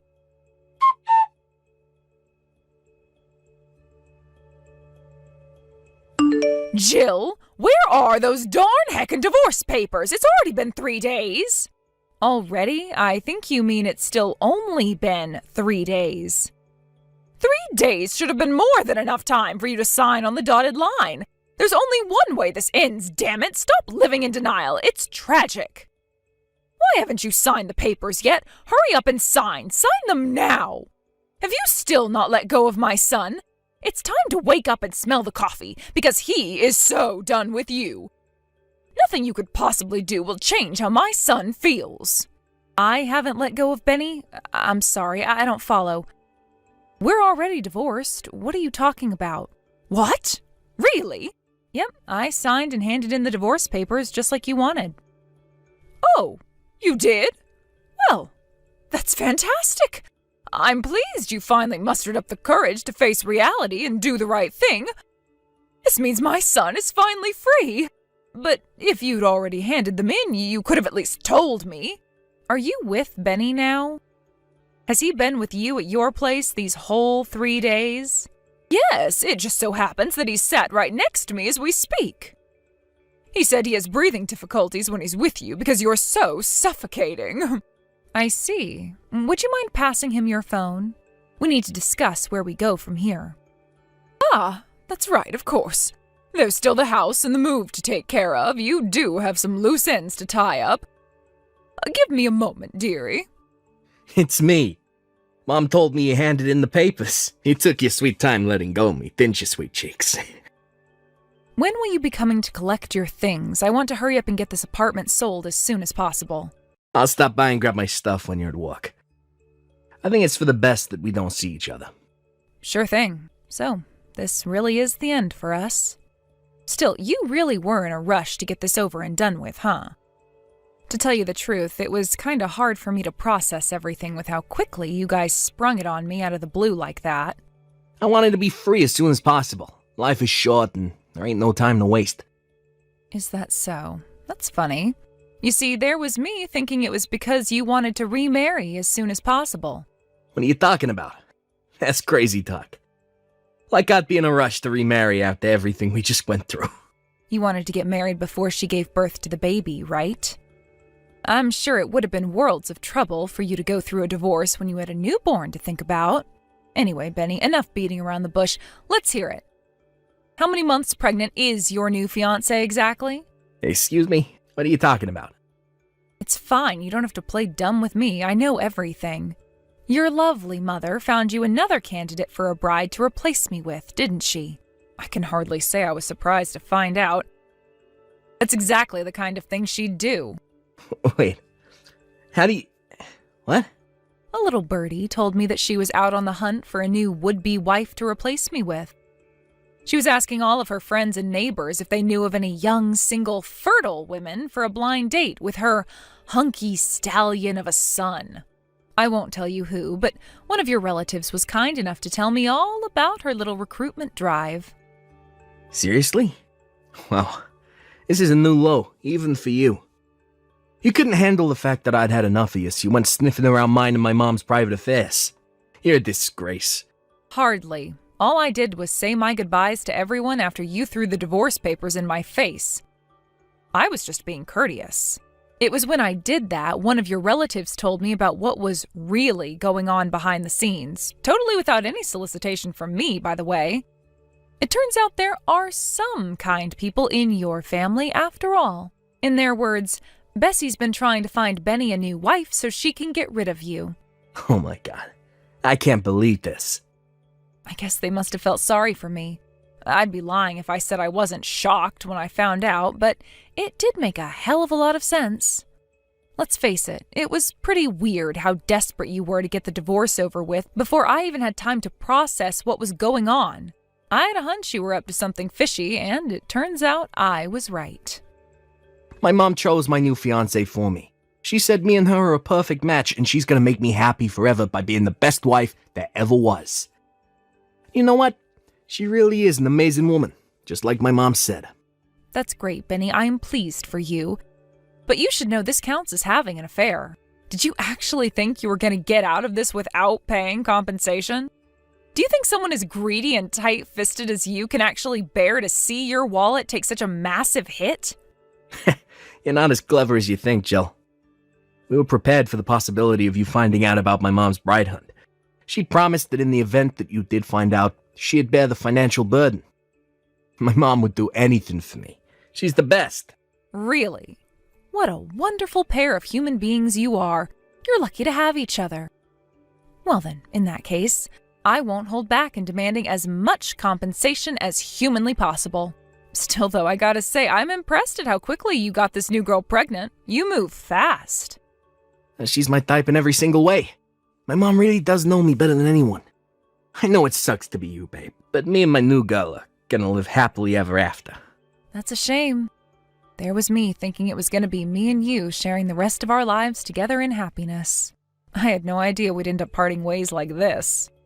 You kidding? There's nothing we could possibly share together. Not a thing. Wow, really? Not a thing, huh? What about my inheritance? Huh? Your inheritance? Listen, sweetie, I didn't tell you this, but the thing is, a major company bought up most of the land my parents have had on the market for the last few years in one fell swoop, which means that ungodly amounts of money just made their way into their bank account. Wait, what? Ungodly amounts of money? How much? Just how much money are we talking here, Jill? According to my mom and dad, more than enough to put them into a top-of-the-range care facility when they get too old to look after themselves. Plus enough to keep a roof over my head for the rest of my life on top of it. Not only that, but apparently they still have some land left. Word is that the price is currently skyrocketing due to a major development project by the local state government. You could say that they hit the jackpot. Needless to say, there'll come a day when I inherit more money than I'd ever know what to do with. Not that that has anything to do with you anymore, of course. Why didn't you tell me about any of this? This is important, damn it. How could I? I only found out recently myself. Recently? So you could have still told me before today then? To tell you the truth, the plan was to tell you on the night of our wedding anniversary. I thought we could celebrate the good news with some good food and a few drinks, but, well, yeah. I can't say I was much in the mood to discuss any of this after having a set of divorce papers slammed down on the table in front of me and being relentlessly berated by your charming mother. You should have still told me. Ugh. And what would you have done if I did? What difference would it have made? Would you have changed your mind about the divorce? Is what you just said about money true? Is it really? This ain't just some sick joke to mess with me, is it? Nothing but God's honest truth. You're welcome to ask my mom and dad. God frickin' damn it. What the hell kind of timing is this? Right? I was pretty disappointed myself, you know. I was daydreaming about the two of us spending our retirement in comfort and luxury on some remote tropical island, when the reality of you and your mom's insane shenanigans came crashing down and snapped me out of it. I thought we could live out our days in peace, tranquility, and happiness on my inheritance. I had so many ideas, but I know now I was deluding myself. Your mom would never have allowed you to carry on living with me. My mom? Yes, your mom. She was hell-bent on having you get rid of me and marry your current fiancé, right? She's wanted nothing more than to see the back of me ever since we first met. I guess it can't be helped. No, wait, please. Let me speak to my mom. We can solve this. I'll tell her I want to hold off on the wedding. Are you going to remarry me? But won't your new fiancé be disappointed? I thought you guys were raring to get hitched.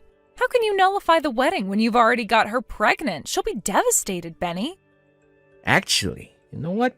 Now that I think about it, I have a feeling that kid ain't mine. What do you mean? Well, let me see. We only did it once. How can she be pregnant from that? Just doesn't happen. Yeah, that's right. It can't be mine. Time to call off the wedding. Wow. Don't be coy, Jill. I know you still have the hots for me. If you promise to be a good, loyal wife, play your cards right, you might be in with a shot of resurrecting the flame of our romance from the ashes. Even if you were down for that, your mom wouldn't be, would she? You'd have to be relentless and stubborn in persuading her. Our happiness would all depend on whether you could persuade your mother to allow it, right?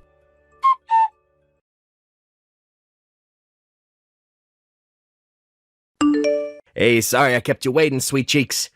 There was a little trouble, but it's official. Me and you are getting married again. Did your mom finally give us the go-ahead?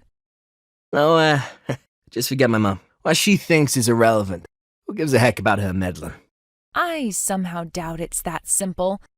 She was the ultimate ruling authority in your life until yesterday. You never made a decision without her say-so. What happened? She was opposed to me and you getting hitched for a second time. She wouldn't understand, so I had no choice but to cut old ties with her once and for all. You cut ties with your mom? What choice did I have? She wouldn't listen, and there was no persuading her. You know how stubborn she is. Are you really that desperate for us to get married again? What about your new fiancé? What does she think about all this? I broke up with her. And what did she say to that? Who cares? Whether she agrees to it or not don't matter. Me and her are done. God, you should have heard her incessant whining when I told her. I got sick of hearing her petty crap, so I slammed the door in her face and left. Is it any wonder she's upset after you got her pregnant and dumped her? Who cares? None of that matters, as long as I get my inheritance. All I want is for me and you to live that life of carefree ease, comfort, and luxury you mentioned before, sweet cheeks. Tell you what, I'm heading over to the burger joint right now, but I'll pick up the marriage registration papers on the way back, okay? Get your pen ready, missy, because me and you are going to the Bahamas. Excuse me? Wait, is my phone bugging out or are you actually this delusional? I won't be signing anything. What? Why on God's green earth would I patch things up with you? Have you lost your mind? I only just got my freedom. What the hell? What are you talking about? This ain't what we discussed, Jill. What we discussed? And what exactly did we discuss? I never said me and you were getting remarried, Benny. It's not my problem if you took it upon yourself to misunderstand me and throw away your entire life. I can't say I feel sorry for you, but maybe you'll think a little more carefully before making major life decisions in the future. Your judgment was so clouded by the prospect of getting your grubby little mitts on my money that any sense you might have had before completely vanished. Do you have any idea what I sacrificed for you, you bitch? My mom fainted with shock when I told her I never wanted to see her again. Wow, did she really? Oh, that must have been quite the sight. I abandoned my own mother for you, you invictive evil woman. How can you tell me now that you don't want us to get married again? You ruined my life. Ugh. Whoa. How about you slow down, bonehead? Bonehead Benny, I like that. Tell me, genius, when exactly did I ask you to cut all ties with your mom for me? Go on, I'm waiting. Okay, sure, maybe you didn't, but still. I wonder if the ex-fiancé you tossed by the wayside like a piece of garbage will be filing for child support. You might be the world's biggest scumbag, but that doesn't mean you get to escape from your responsibilities as a dad. My mom might be willing to pay the compensation, but child support too? I can't do this, no. God damn it, I thought everything would be fine if I could just get my hands on that inheritance. God frickin' darn and blast it. You really are petty and small-minded. I only told you about the inheritance so you'd regret being such a selfish, spineless moron.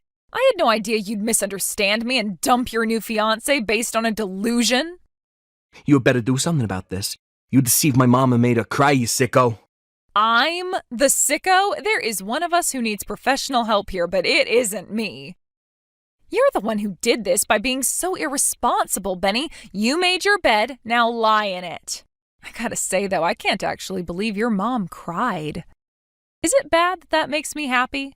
She didn't just cry, she got admitted to hospital. She said her chest started to hurt while we were arguing. She suffers with chronic heart disease, and the stress of what you did to her must have sent her over the edge, because she collapsed right then and there and had to be carted off in an ambulance. That sounds awful. But the only one who got your mom carted off to a hospital is you. You went off and did all that crap entirely on your own. It has nothing to do with me, and I accept zero responsibility. What's your end game, woman? You plan on hogging the inheritance all to yourself? How can I hog my own inheritance to myself?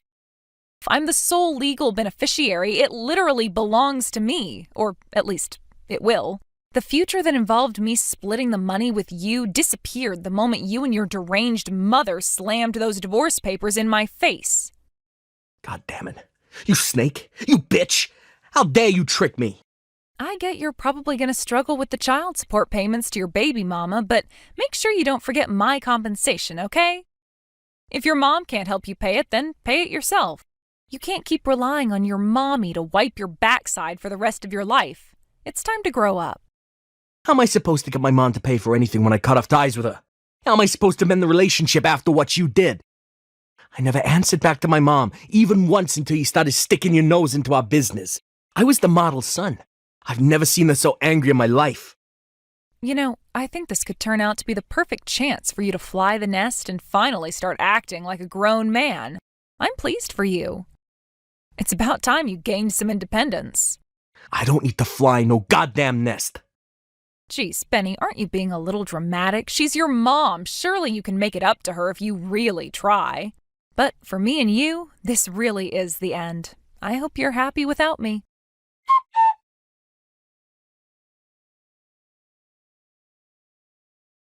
Within a few weeks, my ex-husband came to owe his jilted ex-fiancée monthly child support payments. Coupled with the compensation he owed me for the affair, the burden was heavy to say the least. The chances of his mom being capable of keeping up with monthly child support payments until her grandson reaches adulthood are slim. To add insult to injury, last I heard, old Bessie is constantly in and out of hospital with heart problems, exacerbated by the skyrocketing stress levels caused by her son's stupefying irresponsibility. Her health was never great to begin with, but something tells me the emotional shock of her beloved son flipping out at her and kicking her out of his life might have been the final push that sent her over the edge. Last I heard, they did tentatively patch things up, but my sources tell me there's still a hefty amount of discontent bubbling away under the surface. It just goes to show it's easier to destroy a relationship than it is to rebuild. Who knew? Ever since the heart attack, her body's ability to circulate oxygen is weak, and now she's attached to an oxygen tank 24/7. Apparently, it's practically impossible for her to live without the assistance of a carer. Without that, Benny moved in with his aged folks and now works as his frail mother's full-time live-in carer. Something tells me she won't be going on any more bride hunts anytime soon. As for Benny, he's broke and penniless, and short of finding a girl with a heart bigger than a saint's, I doubt he'll be getting married again. Me? I'm thinking about building myself a nice big brand new house, getting myself a poodle, and living in peace and tranquility. Hey Ken, are you going to be getting home soon? Or are you working late again tonight? I don't know. What should I do about dinner? I'm good. Oh, okay. Well, I would really appreciate it if you could tell me a bit sooner. I already made enough for both of us. What's your problem? You know I've been working late recently. I shouldn't have to tell you at this point. If you're going to say that, then stop getting mad at me when you come home late and there isn't any left for you. Fine, whatever. From now on, just don't make me anything by default. I'll let you know if I want you to make me dinner. We both work, so that would make it a lot easier on you, right? I mean, I have to make some for myself either way. It doesn't really change that much if I'm making it for 2 people instead of 1. And by the way, aren't you going out to eat a bit too much lately? And it's not just that, you've been spending a lot of money on all sorts of things. So what if I have? Our daughter's in college, so we don't have to pay for her living expenses anymore. We've been spending time and money on her for 18 years. Don't you think it's time we had some fun for ourselves? We? Who is this we you're talking about? You barely ever spent any time with May. I don't ever remember you watching her for me when she was little. I was home a lot more before, right? Isn't just me being there enough for you? Consider yourself lucky I was around more than most dads. Do you really think just being in the building is enough? You never even talked to May. Yeah, well, May wasn't exactly an easy child, was she? Smart girls like her can be difficult to get along with, but not all bad, right? She was so smart that she got enough scholarships to pay for just about everything, so we don't have to pay a cent for tuition. I had no idea she was a regular Einstein. I guess it's all thanks to my superior genetics. No, May got those scholarships because she worked incredibly hard to earn them. Maybe. But my genes helped, didn't they? Besides, my parenting resulted in her getting those massive scholarships, right? I call that a massive success. It does suck that I have to fork out money for her rent, though. Oh, come on, that's the least we can do to help her out. You know how expensive rent is these days. This way, she'll be able to focus on her studies without worrying about finances. Not to mention, you've never forked out a single cent for her rent, so I'm not sure what you're grumbling about. Now, what difference does it make which one of us pays for it? You make more than enough to cover it with your paycheck. Tell me, Ken, since you're not helping May out, what are you doing with your paycheck? I'm putting it to good use for my future. Your future? You mean like investing or something?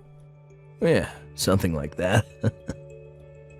I got something planned that's going to really give you a surprise. It's coming real soon. Don't tell me you invested in some get-rich-quick scheme. Hey, so since May's out of the house now and it's just the 2 of us, I'd like to sit down together and have a talk about our future. What do you mean? I mean our relationship. It's completely falling apart, Ken. What? What are you talking about? Are you really that upset that I'm out of the house so much of the time? That's not it. Our problems go way back, way further than that. Ugh, I've had enough of your nagging for one night. You never used to be this much of a brat. Whoever said women age like a fine wine, full of crap. You lot age like bananas. Excuse me? I can't believe you're talking to me that way. Anyway, we obviously need to have a talk about a lot of things, so make some time for that, okay? Yeah, whatever. Fine, I'll try and fit you into my schedule for some time in the near future. Thank you. You know, I'm always home in the evening, so any day of the week is fine with me. Seriously, what happened to you, Sarah? Maybe you wouldn't be aging so badly if you got out the house every once in a while. I have no idea what you're talking about. I work every day. Yeah, that's all you do. Work, shopping, chores, repeat. You aren't having any fun with your life at all. Seriously, it's getting harder to be around you by the day. Ken, you've got some explaining to do. What? What did I do? I just got our credit card bill for last month, and the bill is for over $5,000. What on earth have you been spending so much money on? Yeah, I guess I did spend a little more than usual last month, but I don't see what you're getting so upset about, though. Between both of our salaries, you can afford to pay that much. You have got to be kidding me. There is no way we can afford to pay this much. All of my paycheck is going to our living expenses and May's rent. What? Weren't you saving a bunch of money? I was saving money, but not anymore thanks to your spending habits. You've been spending so much money on God knows what lately that we are practically broke. No, I'm not talking about that. I'm talking about May's account. You're putting money away for her, right? What? There's money in that account, right? Use that money. But that money is May's. That account was where I put all the money she'd been receiving from her grandparents and other gifts over the years. And I already handed that account over to her when she turned 18. Okay, well, then tell her she has to give it back. You know there's no way I could possibly do that. We need money, don't we? Got any other plans? I'm all out of plans, Ken. You're gonna have to take care of this one on your own. Okay, fine. I can pay it, no problem. Yeah, right. I've heard that story before. You never follow through. I'll get the next bill, okay? I promise. Now, come on, Sarah. Give me a break just this once. You can take care of this for me, right? Ken, 5,000 is way out of line. You need to explain yourself here. What did you spend it all on? I'll explain everything, but can it wait for another day? What? I'm kinda in the middle of something right now. Sorry, I don't have any more time to talk. But don't worry, I'll make time to talk with you one day next week. Oh, here you go, running away from me again. You never change. You told me you'd make some time a whole month ago, and we still haven't had our conversation. Don't worry. For real this time, we'll have that conversation next week. I promise. Okay? And what if you break your promise again? If that happens, then I'll take responsibility somehow. Responsibility, eh? Okay, fine. I mean it, Ken. You are going to make time, and you are going to explain yourself. And I have a few things that I need to tell you about myself. Hello there, Ken. Time is almost up on your promise. It's 11 p.m. That means you have just 1 hour left. I should have known this would happen. You never had any intention of coming to talk to me. Oh, shoot. That was today? Yes, it was. Oh, I'm glad I caught myself with an hour left. You didn't catch yourself. I had to save you again.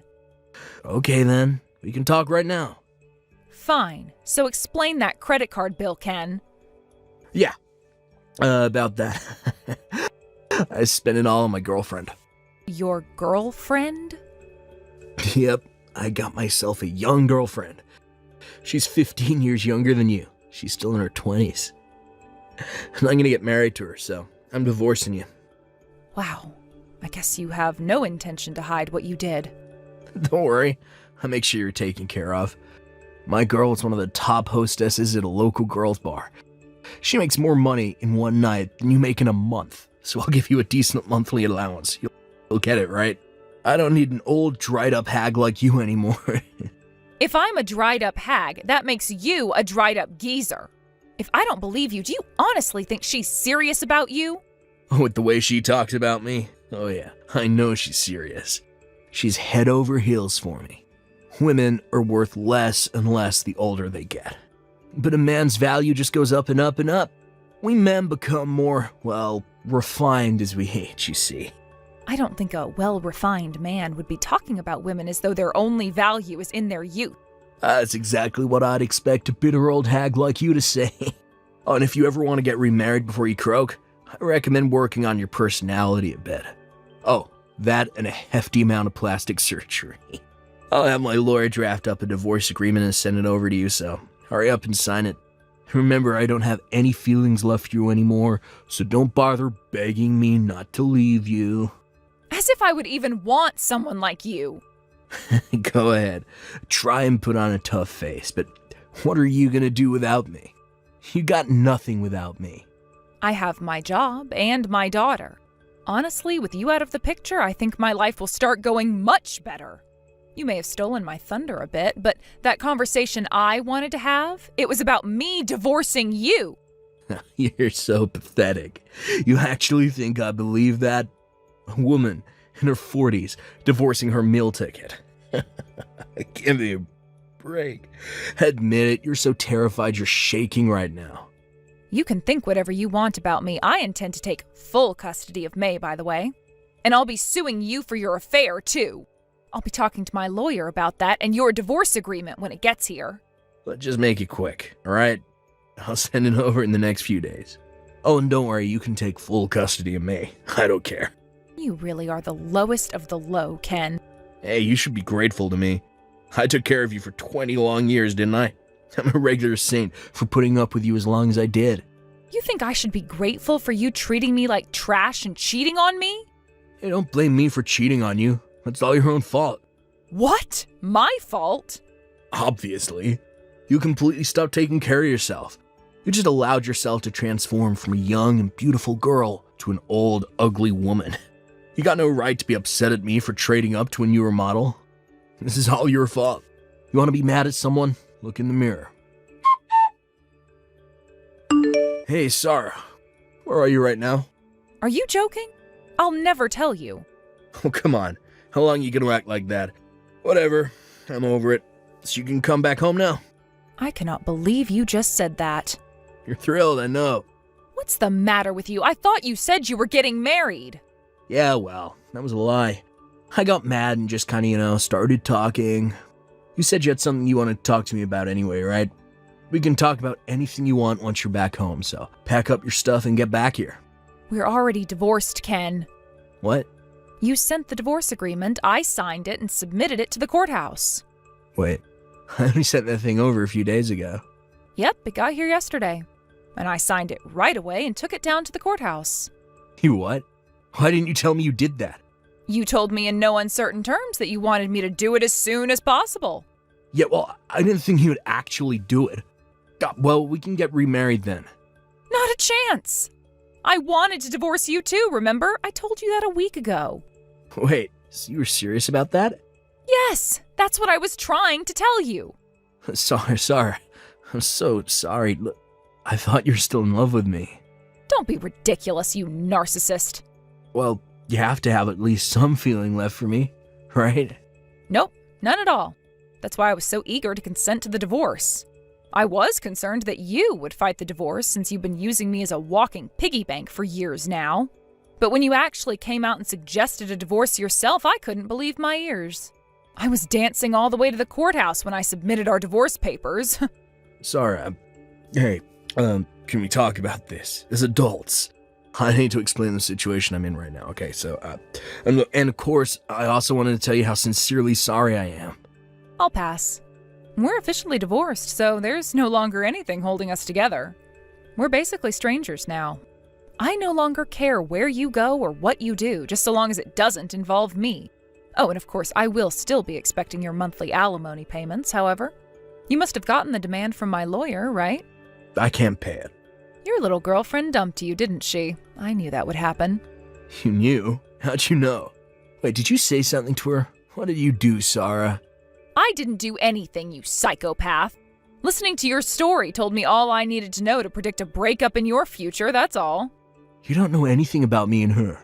You said she was a hostess at a girls' bar, didn't you?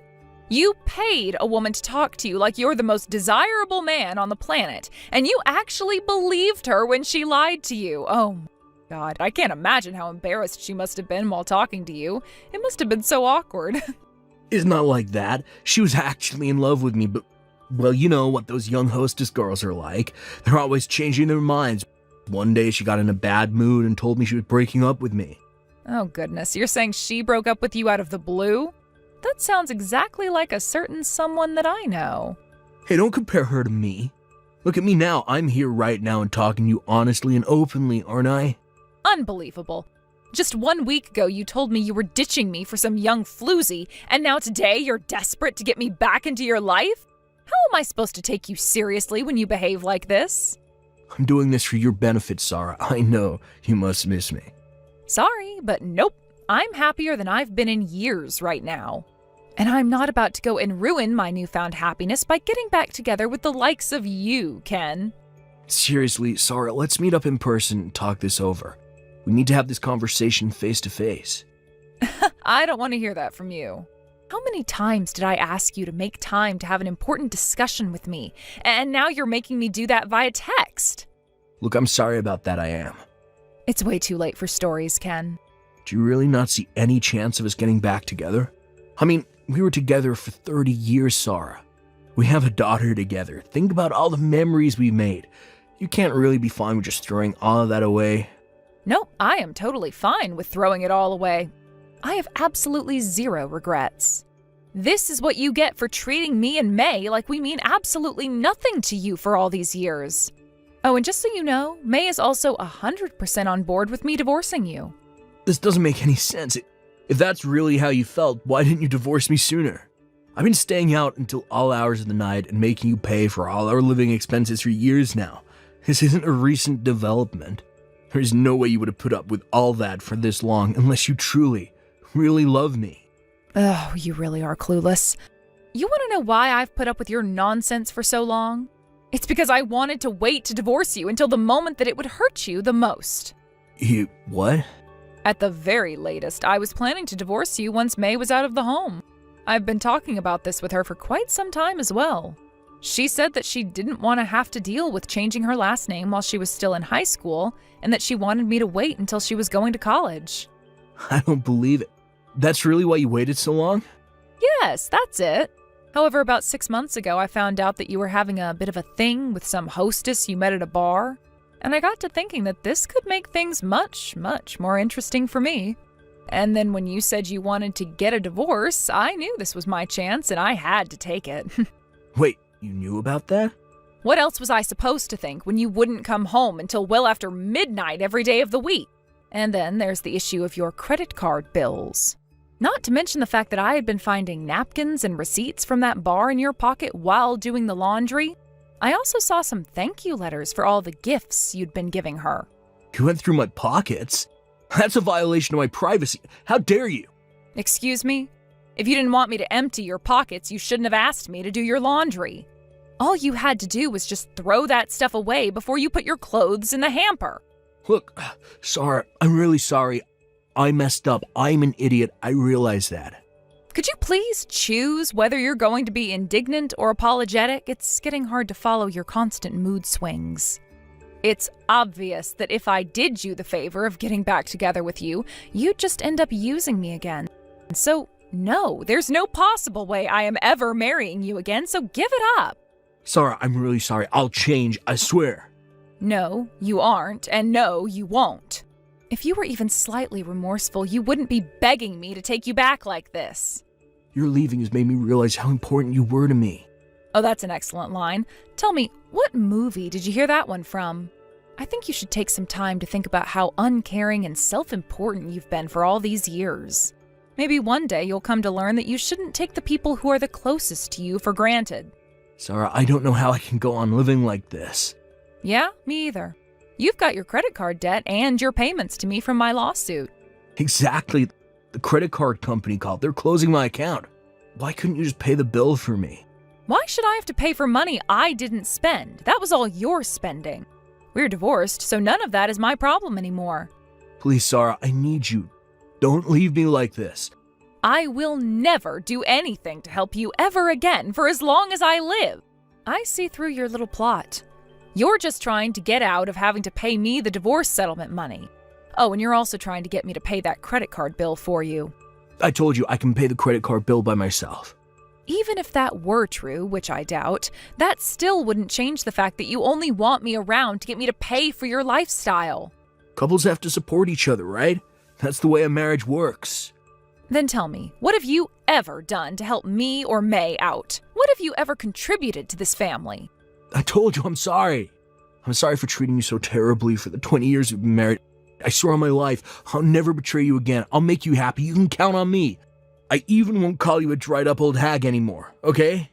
If you really want to prove to me that you're sorry, I'll tell you what you can do to prove it. Never contact me again. Just thinking about you makes me start to stress out. Thank you for promising not to call me a dried-up old hag anymore, but I'm afraid I still see you as a dried-up old geezer. I've got no need for a dried-up old geezer like you who's up to his eyeballs in debt. If you want someone to blame for your predicament, look in the mirror. You're completely worthless. After that, all our communications took place through my lawyer. I blocked his phone number and all of his social media accounts, so I doubt I'll have to deal with any of his nonsense in the future. By the way, he told me that he has no assets, so he won't be able to make his payments on the damages from my lawsuit. So I had to take him to court again, and now his wages will be garnished and the payments automatically deposited in my bank account. It'll take several years to pay it all off, so I'll probably have to deal with him for a little bit longer. But I have no intention to let him get away without paying what he owes, so I can handle that. I spent far more than I should have to bail that old fool out of his financial messes, so I'm going to see to it that he pays me back. I have no idea if he's actually capable of remorse or self-reflection. But I do know that he's looking at some very hard times ahead of him, so I hope that somehow he comes to regret everything he's done. As for me, I'm currently living together with my daughter. My ex-husband doesn't know this, but I was always planning to move in with my daughter. I'm so happy that I was finally able to make that dream a reality. Now that we're living together, I'm planning to support her as much as I can while she attends college. And once she gets out on her own, I think I might just take some well-deserved time to focus on myself. Eve, where are you? I've rang the doorbell so many times, but you haven't answered the door yet. Don't tell me you're out. Are you playing around again? I'm not at home right now. I have plans with Hector today. Wait a minute. Are you at our house right now? I don't remember making plans with you today. Is something wrong? No, everything's fine. I just decided I might come over and check on you. I arranged my schedule and made some time just for you, but look. You're out having the time of your life. I was hoping you would welcome me as soon as I rang the doorbell. When are you coming home? Hurry up, chop chop. I'm sorry if I made you feel upset. I hope you could tell me beforehand next time. I'm actually visiting a theme park with Hector right now, so I don't think I'll be home anytime soon. It's a one-day pass. We don't want to waste money, do we? We'll probably be on our way home by noon. You could go home if you want. I don't want to keep you waiting. Oh, you're visiting a theme park? How luxurious. Who do you think earns the money for you? My son. But you're visiting the theme park without him? I feel so sorry for him. How inconsiderate can you be? My husband doesn't like the heat. He really hates hot places and walking around under the sun, which means he also hates going to theme parks. I think you know this already.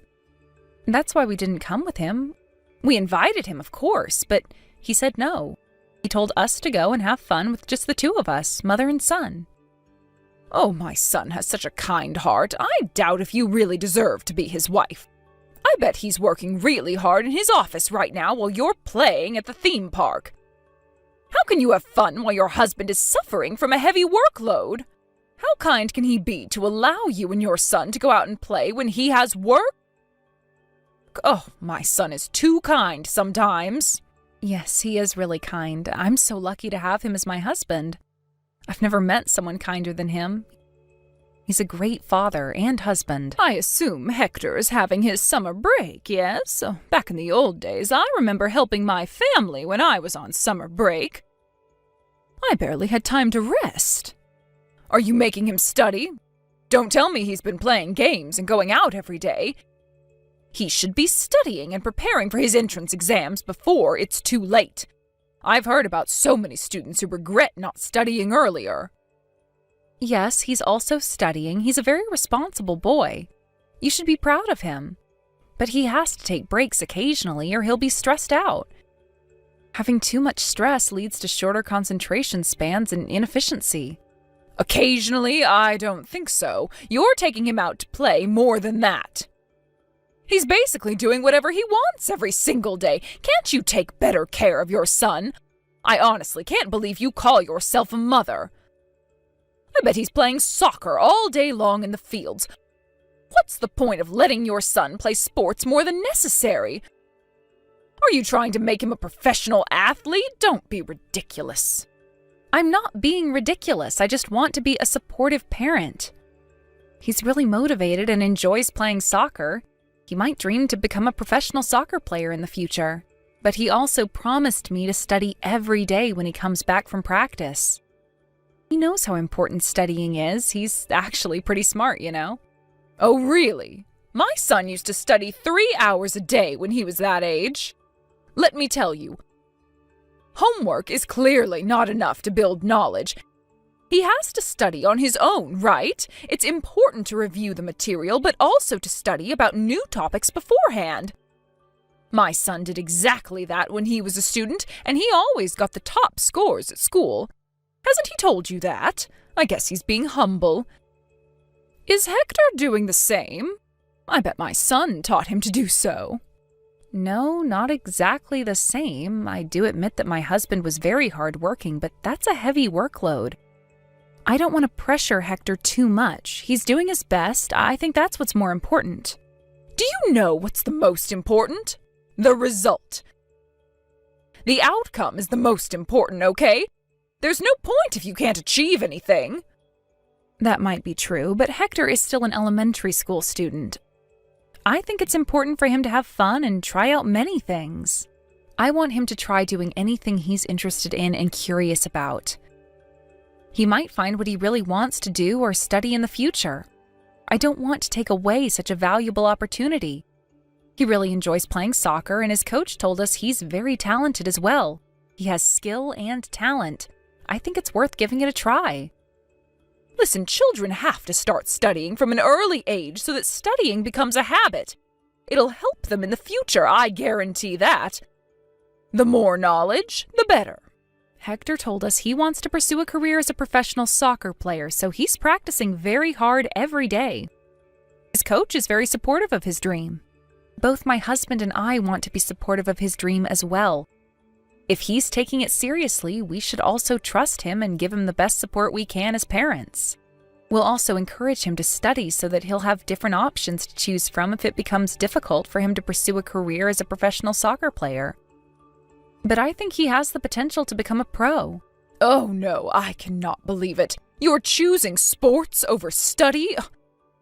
The chances of becoming a pro is so low. I can't believe how you think it's best for him to give it a try when you know it's nearly impossible. Hector seems a bit reckless. I guess it's in his genes, very similar to his mother. Maybe. He's definitely my child. I used to be very athletic too. My husband relies on his brain, while I usually rely on my muscles more. To be honest, I've always wondered if Hector was actually my son's child. He doesn't seem to resemble his father at all. Something feels off. What? Hector is clearly our child. Don't be ridiculous. What kind of joke is that? It's not funny. Hector is our child. Nothing can change that. You visited us at the hospital when I gave birth. But I wonder, is he really my son's child? You're the one who was pregnant. We never know who the father is.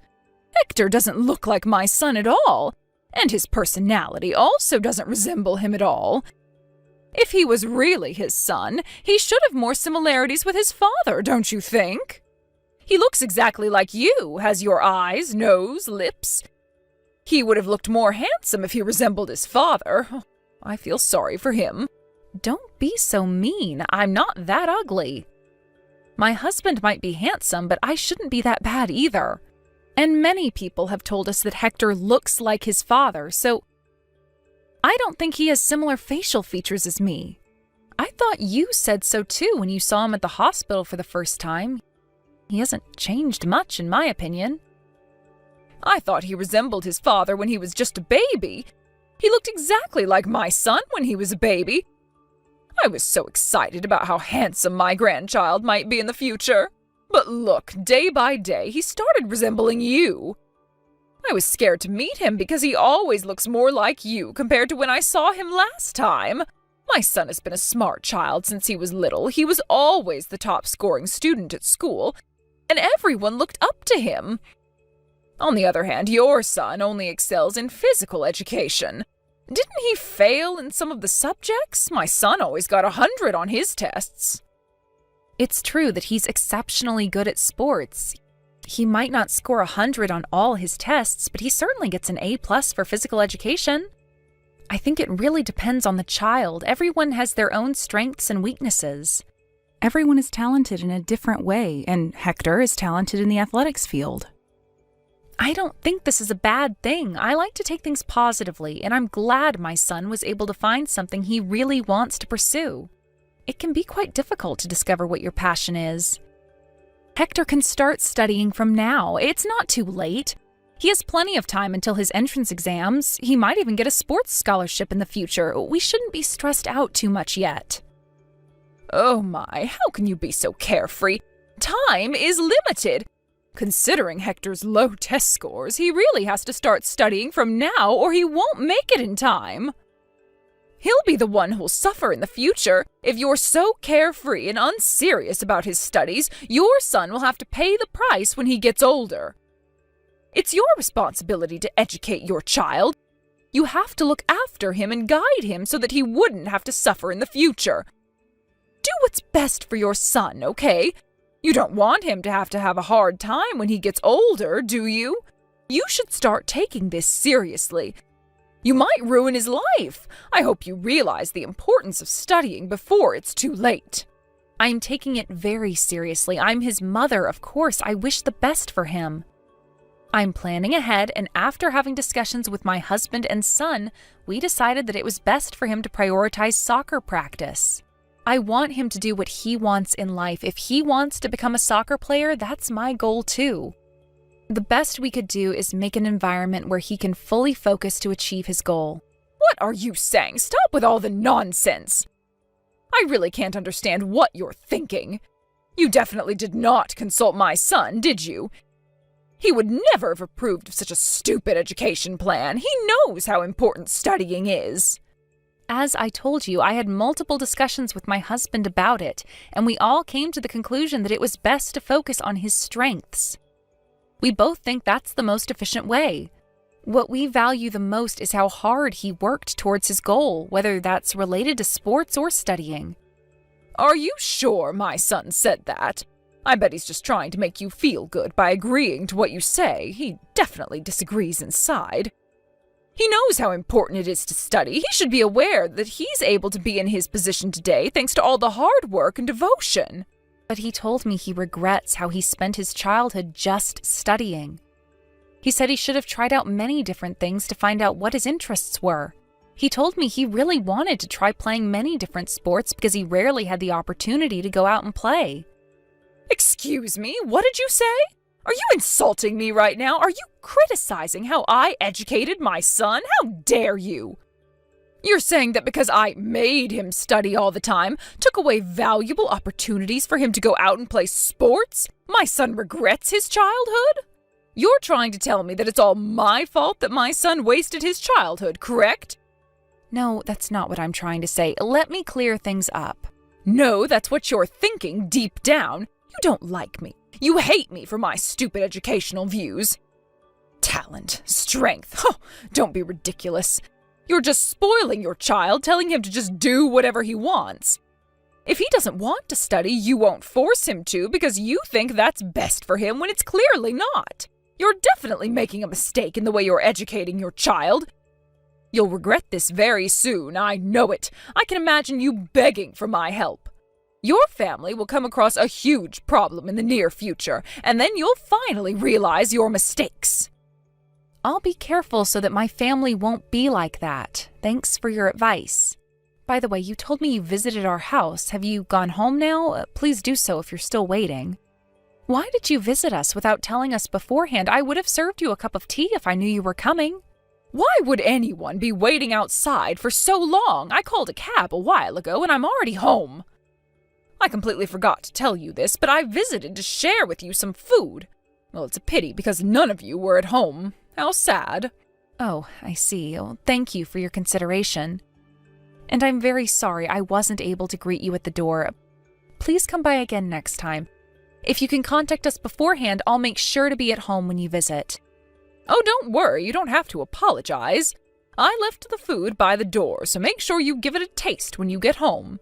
Really? You left them on our porch? I don't intend to be rude or anything, but may I ask what you brought us? It might go bad before we get home, depending on what you brought us. I brought you some fish. It tastes wonderful whether you eat it raw or cooked. What? Wait a minute. You brought us raw fish and just left them on our porch?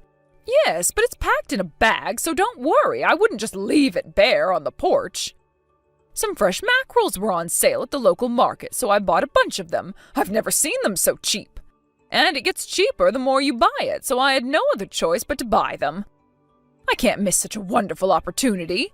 I remembered you telling me that you enjoyed eating fish, so I decided to share some of them with you.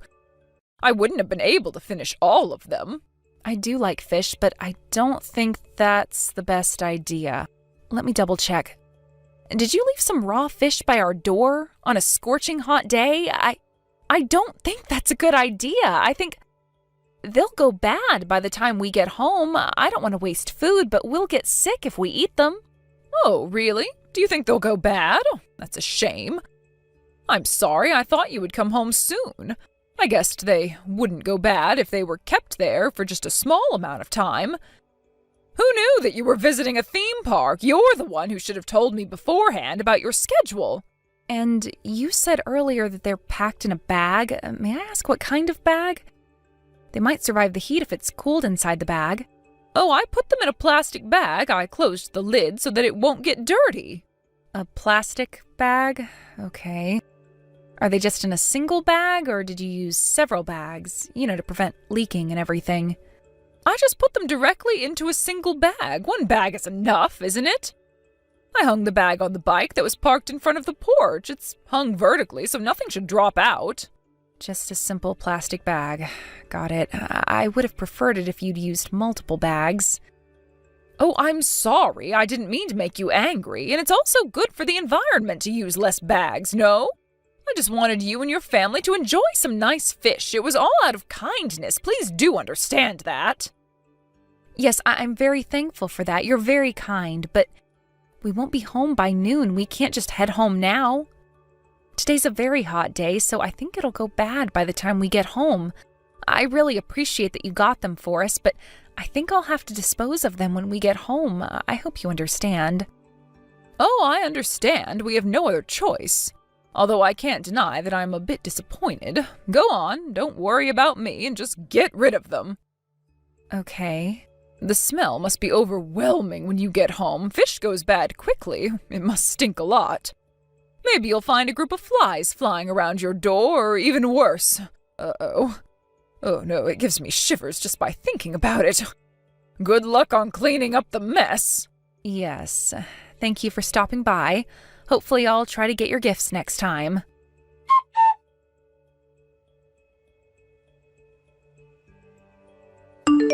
Hey, excuse me. How are you going to explain about your son's bad behaviors? Are you educating him properly? What's wrong? Did he do anything to you? He pushed me so hard I fell down.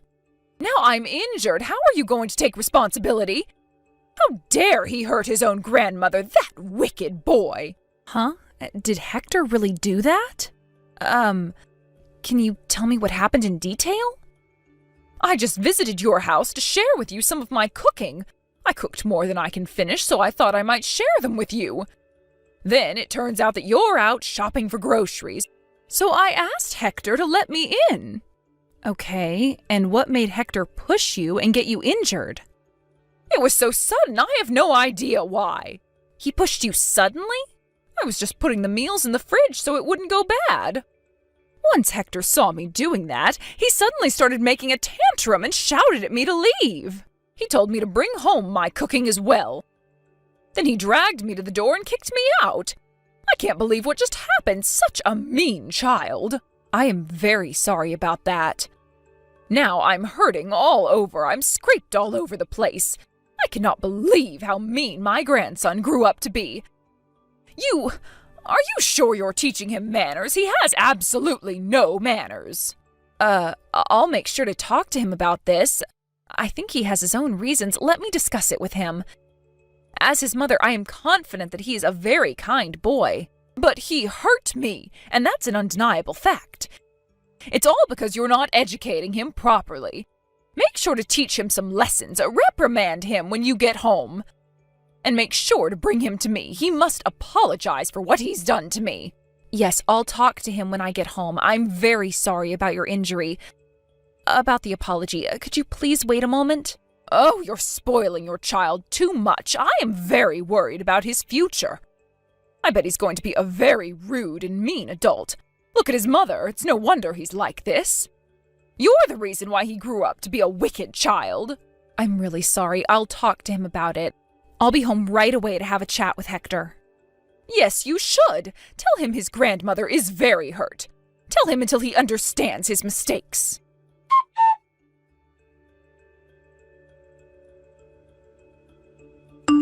Eve, can I talk to you for a moment? I'm sorry, I'm a bit busy right now. Can we talk again later? Busy? Why? What's going on? We can't find Hector anywhere. He hasn't replied to our messages for hours now, and he's not coming home at all. Oh, your son? I'm teaching him a lesson right now. He's with you? Yes, he's at my house right now. Good to hear that, but what do you mean by teaching him a lesson? You know what happened yesterday.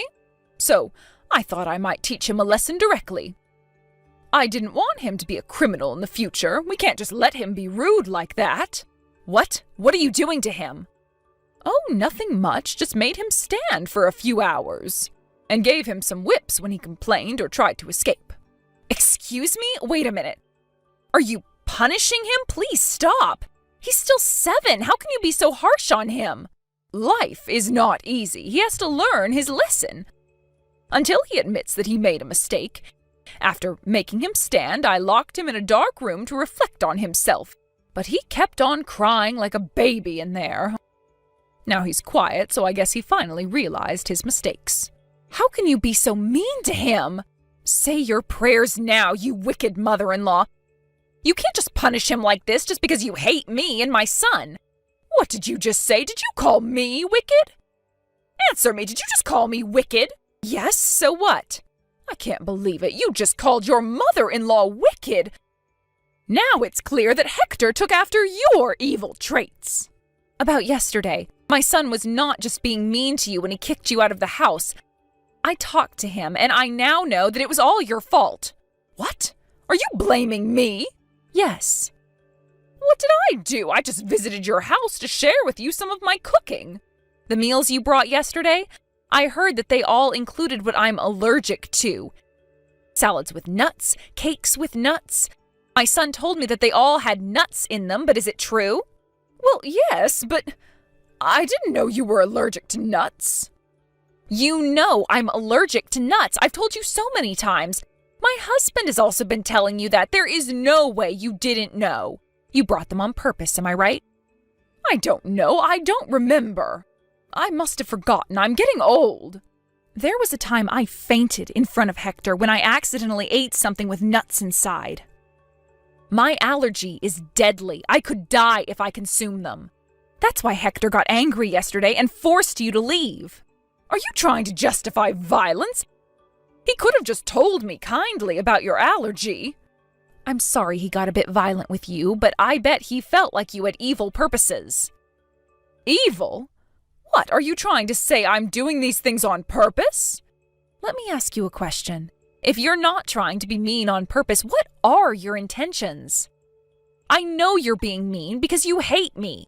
When was I ever mean to you? I did everything out of good intentions. Why do both you and your son have twisted personalities? Ugh!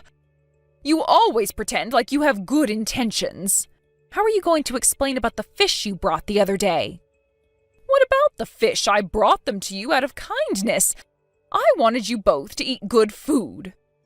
I don't understand how someone can just leave some fish in a plastic bag outside on a steaming hot day.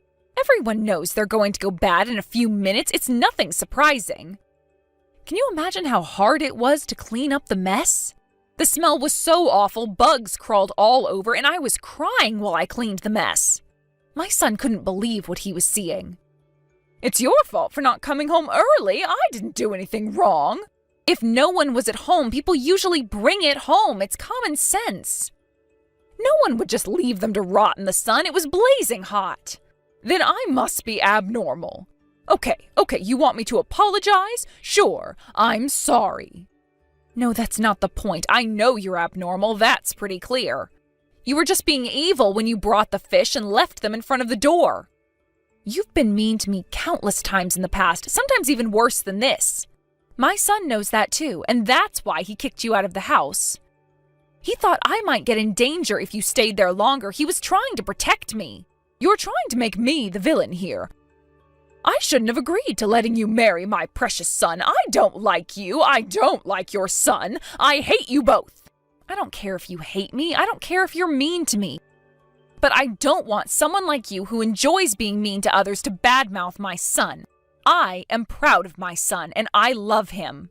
You enjoy being mean to others and seeing people in agony. You're evil. That's why I called you a wicked mother-in-law. How dare you? How can you look down on your mother-in-law like that? That's why I think you're not suitable for my precious son.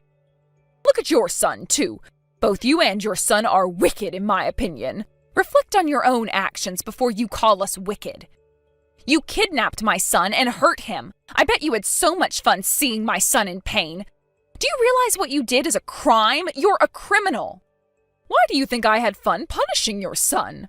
I did it for his own good. He has to learn some manners. And I'm his relative. Taking him to my house shouldn't be such a big problem. No, it's a big problem. You took him without my permission. I will never forgive you for what you did to him. You'll be begging for mercy soon enough. What? What are you going to do? I'll leave it to the experts to deal with criminals, so you better get yourself ready. I can't deal with people like you. It's too much. What expert? I'm not a criminal, okay?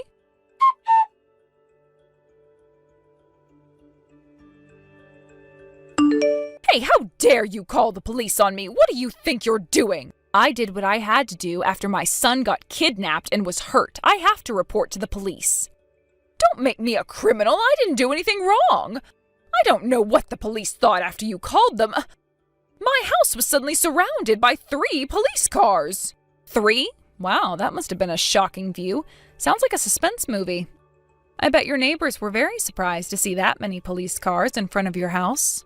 It's about time for supper. They must have been at home getting ready, so I bet they saw everything. I bet you're famous in the neighborhood now. You wicked daughter-in-law. Now all my neighbors think I'm a criminal. They're misunderstanding everything because of you. Misunderstanding? It's true that you were abusing my son, isn't it? It all worsened when your son started making stuff up. He said I wasn't his grandma in front of everyone.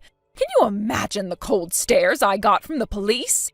It took me so long until everyone finally believed me. No wonder my son didn't want to call you his grandma. No one would want an old hag like you to be their grandma. Did you just call me a hag? I heard you also came around my neighbors just to spread false rumors about me. I'm the mother of the victim. I have to go there to pick my son up. Plus, I didn't spread any rumors. Your neighbors just overheard that I was telling the police. You spoke in a loud voice on purpose, and you told lies to the police as well. You told them I abused him. When did I ever do that? Of course my neighbors would misunderstand me if you say it like that. Oh, I'm sorry. I was panicking back then. My son was just kidnapped. I don't remember what I said. I was about to lose my mind out of worry. Liar! You remember everything you said. I bet your neighbors are very worried. Turns out a kidnapper lives near the local elementary school. If I lived in your neighborhood, I would leave as soon as possible for the safety of my child. You called the police and caused a scene just to spread bad rumors about me? I didn't lie. I was just being honest. But reflecting back, I should have explained in more detail so I wouldn't cause any misunderstandings. The police brought me in for questioning. Good thing I wasn't arrested. After what you've told them, I could have been sent to jail. But my neighbors still think I'm a criminal. How am I supposed to live here from now on? Just look apologetic, I guess. If you're too scared of being judged by your neighbors, how about you just stay at home? Stop playing around. You think you can run away from what you did? What? I didn't do anything wrong, unlike you. It's you who did bad things and were called the police on. I just did what I had to do in response to what you did. I did not do anything wrong. In the past, in the present, I never did anything wrong. I never had bad intentions. I always did what I thought would be good for you and your son. How about when you tried to make me eat nuts? I completely forgot that you were allergic to nuts, okay? And about the fish, it was all out of good intentions. From my perspective, you looked like you were having the time of your life seeing me suffer. Everyone would agree you clearly looked like you were having fun. You're making things up. You believe you're the victim while you're not. I told you so many times about my allergy. How can you forget about something so important? I'm getting old. I tend to forget things. Okay, let's say that you actually forgot because of old age, but you can't justify what you did to my son. Never, ever come near my son again. You don't seem to realize your mistakes. How about I spread more rumors about you? What rumor? What else are you planning to do? You're ruining my reputation. How about I reveal about how you enjoy hurting people? I'll tell your neighbors about how ecstatic you feel when you see people in pain. You seem to enjoy seeing me in pain for the past few years. I'm telling the truth, am I not? And I can also tell everyone about what you've been doing to me. All the awful things you've done to me. Your neighbors would definitely want to avoid you. Please, no, don't ever say that to the neighbors. I would no longer be able to live in this neighborhood. I'll have no other choice but to leave. Yes, I bet. It's going to be so hard for an old person like you to lose their house at this age. Oh, I wonder what you would do if you no longer have a place to live in. Hard? I can't survive if I leave this house. I'll have to live on the streets. I'll be homeless and have no other choice but to roam the streets. I don't have enough money to buy a new house now. I don't have a job. You know how hard it is to rent a place at my age? No one would accept me. But if I decide to spread more rumors and your reputation is ruined even more, you'll have no other choice but to find somewhere else to live. That'll be the end for you, don't you agree? You'll have to depend on someone, but would there be anyone to help you? Oh, are you thinking about your son? Do you still think he'll help you out after what you did to his son? What do you mean? I've told everything to my husband. He knows what you did to my son. When I first told him that Hector was missing, he was very, very worried. He was panicking just like how a father would react. When he found out you were the culprit, he was furious. I've never seen him so angry. My husband is on his way to your house. He said he wants to talk to you. Okay, I'll apologize. I admit that I was wrong. I'm sorry. I'll apologize to my son, you, and your son as well. I'll apologize to my son in person when he visits me later today. How's that? Can you forgive me now? It's up to you if you want to apologize to my husband. It's your choice. But let me make this clear. My husband isn't visiting you to make you apologize. He's visiting you to break relations with you. He no longer wants to be your son, I assume. Break relations with me? Yes. So I guess you'll have to go on with your life on your own from now on. We won't be looking after you when you get older and require aid or care. We're not related anymore. We don't want to inherit anything from you as well, so please don't worry. Spend all your money as you want for the rest of your life. Please, listen to me. Eve, let me apologize for everything I did. Please don't break relations with me. Please tell my son not to do so. It's so hard to survive the cold stares from my neighbors. I can't get through this alone. It's too hard for me. I see. Then how about you move? You can leave the past and start anew at a place where no one knows you. You won't know the people there, and they won't know you as well. No, don't leave me alone. You think you can do anything and be mean as much as you want to people you don't like. I think you're the type of person who gives the worst effects on young children like my son. You're old, it's too late to change who you are. So, I think it's best to separate my son from you. I want to make the best decisions for my son. It's part of my educational plan. You're the one who told me to take good care of my son so that he would grow up to be a decent adult, remember?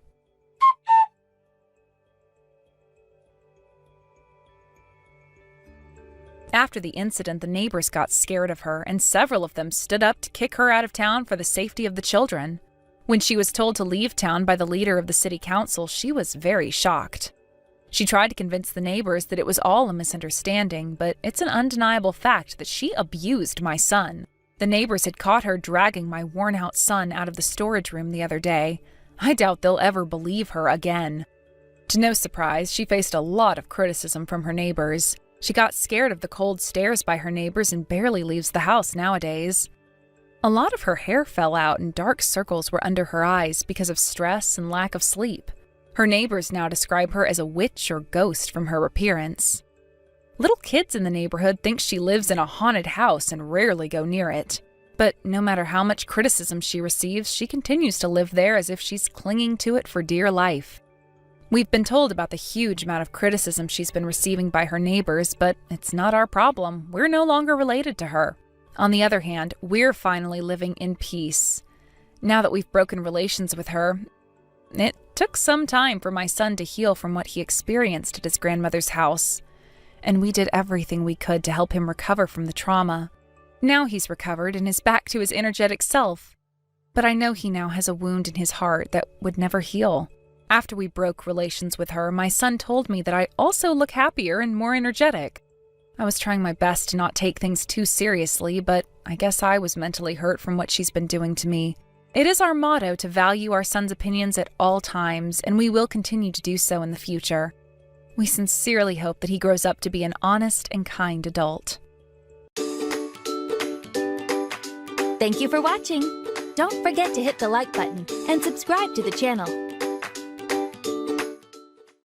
Hey there, Mom. Can I ask you about something? When we stayed at your house the other day, you did our laundry for us, right? Yes, I believe I did, Cindy.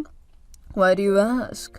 Because our clothes looks like they've been ripped in several places. Some I can stitch, but others are completely ruined. That's what you get for buying cheap made-in-China clothing. If you bought clothes made with proper fabric, then it wouldn't have happened. And another thing, even low-quality fabric can last for quite some time, as long as you take proper care of it. Looks like you've been careless. In any case, I have no idea what happened to your clothes. Mom, I would understand if there was a little snack on a few shirts or something, but this is different. These are really, really old.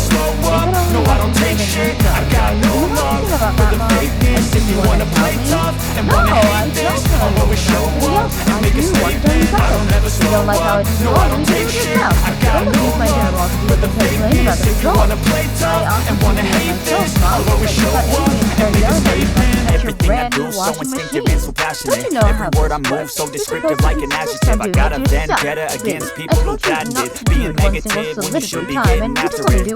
You really are I got great facts over facts over tracks, this and that, spitting slow, spitting fast. I can roast, I can gas, think I'm okay at last, but I don't know if that can erase all the past and the pettiness. A reflection of the emptiness, hilarious. You think you're with my time, you're delirious, mysterious, because you are behind a fake exterior, inferior. You know I'll always be a bit superior. Get off of me, this ain't no humble brag. I want you to hear words, you can say them back. I want you to feel free from the chains that last, and to believe in what you got. It was built to last, yeah. Considering how you treat me. Don't think I didn't notice what you did at dinner the other night. Somehow only my food got burned. I don't ever slow up, no I don't take shit. I got no love for the fakeness. If you wanna play tough and wanna hate this, I'll always show up and make a statement. I don't ever slow up, no I don't take shit. I got no love for the fakeness. If you wanna play tough and wanna hate this, I'll always show up and make a statement. Gonna learn the consequence of being incompetent. Mental health is confidence, dreams and some I don't need you to be anything but a different person towards me. I'm not imagining the tears in our clothes. What happened to them if it wasn't you? I already told you, the clothes were for clothing, and you should have taken better care of them. Alright, like you think I'm careful. Thoughts in my head, a collage and they spread. I'll be great one day, going off of my meds. No, I'm not giving up, no, I'm not giving in. I will make it to the top, taking off in the wind. I gotta make it. I'm saving every day to taste it. I'm patient, but my mind, it can hardly take it. I'm chasing a dream that I've had for several ages of vacant. Modern kingdom for the taking. Well, I'm waiting. No, I don't have any hard evidence. It's just an awfully strange coincidence that this only ever happens. You are lying. Look, I read whatever this all had to do. You guys regardless of what happened to you alone. Besides, I won't stand for any more of these baseless allegations. I will make their case, but I suppose the conversation isn't going anywhere. I'll just take a photo of this. I'll have to make sure Rick doesn't put his stuff in your washing machine. Don't you dare go whining to my son about his delusions. Not that he would believe you if you told him. In fact, there's not one single person in this family who would believe anything you told them about me. You think so? I don't ever slow up, no I don't take shit, I got no love for the fakeness. If you wanna play tough and wanna hate this, I'll always show up and make a statement. I don't ever slow up, no I don't take shit, I got no love for the fakeness. If you wanna play tough and wanna hate Cindy, this, where are you? Are you still in the store? Everything I do so instinctive and so passionate. Every word I move so descriptive like an adjective. I got a vendetta against people who patented being negative when you should be getting after it. I got facts over facts over tracks, this and that, spitting slow, spitting fast. I can roast, I can gas, think I'm okay at last, but I don't know if that can erase all the past and the pettiness. A reflection of the emptiness. I need to ask you a question. Whatever you're doing, stop and pay attention. Inferior, you know I'll always be a bit superior. Get off of me, this ain't no humble brag. I want you to hear words you can say. Before this conversation goes any further, I need to confirm something. When we got to Mom's house earlier today, we all had coffee together, right? The three of us, you, me, and my mom. Oh yeah, that's right. Who made the coffee? Was it you, or was it my mom? It was your mom, Rick. Okay, thank you for telling me. When you're done shopping, don't come back to my mom's house. What? But I need to get this stuff now. There's supposed to be too. That doesn't matter, you just go straight home. I don't understand, Rick. Mom's going to be furious at me if I do that. She said she wanted me back before noon to give her time to spend on dinner. I don't care about dinner. Go home, and when you get there, get ready to move out of the house. If you just believe you could be so remarkable. Thoughts in my head, a collage and they spread. I'll be great one day, going off of my meds. No, I'm not Calm giving up. down, No, I'm Cindy. not I'm giving mad, in. yeah, I will make but it to not the at top, you. taking off in the wind. I gotta make it. What do you I'm saving mean? every You day want to me to get taste ready it. to I'm move out? patient, Doesn't but my that mean mind it can divorcing hardly me and take kicking it. me I'm out of the chasing a house? dream that I No, never good separated. grief, Just don't a jump to vacant such modern crazy kingdom for the conclusions. taking. What else am I supposed to think? First, you interrogate me like a cop and you tell me to move. I'm scared, Rick. Oh my God, you're right, Cindy. I didn't mean to make you afraid. I'm so sorry, not just for that, for everything. I should have noticed sooner. Talking about your mom. Yeah. You've really caught on, Mom. Thank you for telling me you guys what's going on. I was an idiot not to see it before the signs were all there. How long has she been this way to you? You got married, I Good God. This must have been so hard for you to deal with all by yourself. Have you that took you off? That's exactly right.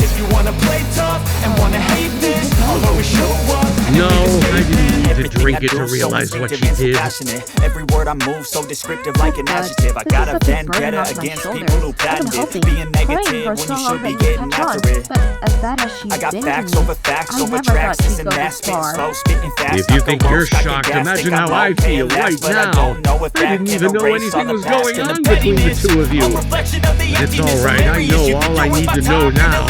Mysterious because you are behind a fake exterior. Inferior, you know I'll always be a bit superior. Get off of me, this ain't no humble brag. I want you to hear words you can say back. I want She you to feel deserves free that from the and much chains more. and She's been lying to me, putting on an act in order to hide the truth. It's not that I'm blaming you, but wow, Cindy, I wish you would have come out and told me something before it got this bad. I don't ever slow up, no I don't take shit. I got no love for the fakeness. If you wanna play tough and Are wanna you hate kidding me? this, I'll always Cindy, show you're up my and wife. make a You're the most statement. important person in the world to me. You're more important than even my mom. That's what I said when we exchanged our vows, and I intend to hold up my end of the bargain. I will protect you from anyone who would try to hurt you, no matter who they are. That's for you to take away. I could play a million mind games, but instead I say something not illogical, something that is topical. Rub it on and watch it go. Make yourself unstoppable. Dreams are irresponsible, but they're always possible. Cindy, If you where just are believe, you? you could I be heard so you in the store remarkable. of Thoughts in my head, a collage and they spread. I'll be great one day, going off of my meds. No, I'm not giving up, no, I'm not giving in. I will make it to the top, taking off and knowing I gotta make it. I'm saving every day to taste it. I'm patient, but my mind, it can hardly take it. I'm chasing a dream that I've had for several ages. A vacant modern kingdom for the taking. Rick told me to go straight home, so I did. In fact, he told me that he never wanted me to go to your house again. He did? Really? Well, it seems my son has some sense in him of his own. But anyway, my son said he had lost his run to the family. So what do you want? It's not easy. The whole thing. You're wrong. What? I know. No, I don't take shit. I got no love for the fakeness. If you wanna play tough and wanna hate this, I'll always show up and make a statement. I don't ever slow up, no, I don't take shit. I got no love for the fakeness. If you wanna play tough and wanna hate this, I'll always show up and make a statement. I don't ever slow up, no, I don't take shit. I got no love for the fakeness. If you wanna play tough and wanna hate this, I'll always show up and make a statement. Everything I do is so instinctive and so passionate. Every word I move so descriptive like an adjective. I got a vendetta against people who patented being negative when you should be getting after it. Your sense of smell is I got as facts over defective facts as your over sense tracks. of This file and that, pity. spitting slow, spitting fast. I was can shocked roast, I and can gas. upheld Think when I'm you accused okay me at of last, but I intentionally don't know destroying if your that clothes. can Now erase you're all the accusing me past for and the attempted pettiness. murder. A reflection How of the dare emptiness, you. hilarious. You think you're with my time, you're delirious, mysterious because you hide behind a fake exterior. Inferior, you know I'll always be a bit superior. Get off of me, this ain't no humble brag. I want you to hear words, you can say them back. I want you to feel free from the chains that last. If you believe in what you got, it was built to last. There was always a risk that he wouldn't notice I was drinking, but I had faith that he would catch on, and sure enough, he did. Right afterwards, he texted me to ask me about the coffee, and after that, I told him about it. I don't ever slow up, no, I don't take You shit. had no right to do that. You tried to make me look like a psychopath on my own son. And wanna hate this, I'll always show up and make a statement. I don't ever slow up, no, I don't take shit. I got no love for the fakeness. If you wanna play tough and wanna hate this, I'll always show up and make a statement. You're not gonna be able to talk to yourself out of this one. Mental health is confidence, dreams and some This was a bad batch of puppy. I'll have to contact the store on Monday and refund. You see, I couldn't intentionally put anything in the drink. It was all an accident. I know what bad cops done. I'm not that stupid. The cops done or the cops in my head. and collage and they spread. I'll be great one day, going off of my meds. No, I'm not giving up, no, I'm not giving in. I will make it to the top, taking off and knowing I gotta make it. I'm saving every day to taste it. I'm patient, but my mind, it can only take it. I'm chasing a dream that I've had for several ages. I'm making modern kingdom for the taking. Wow. That's really good. So many people can come up with a line of wow. It's not a lie. It's exciting. I'll never slow up, no, I don't take shit. I got no love for the fakeness. If you wanna play tough and wanna hate this, I'll always show up and make a statement. I don't ever slow up, no, I don't take shit. I got no love for the fakeness. If you wanna play tough and wanna hate this, I'll always show up and make a statement. You can think that way if you want. We'll find out the truth soon enough. In the meantime, I suggest you come up with an apology instead of your excuse, Ron. Not that it'll do you any good. Mom? You there? Hello? That's weird. Why aren't you responding? It's me, Cindy. Rick. I just walked in the room intending to confront Mom over what she did to you, but she took one look at me and bolted out the door. What? She did? How dare you? If she's prepared to poison you, she should prepare to face the consequences. But running away before the conversation even starts, I guess we can take that as a confession anyway. I'll go out and look for her. She's got a bad knee. She can't run for more than a couple blocks before she'll start breaking down. So I'll catch her. And when I do, I'll take care of her. You sure something to ask for, right? Thank you so much for doing this. You're the best husband I could ever ask for. before. No, a better husband would have noticed that his mother was abusing his wife a lot sooner than me.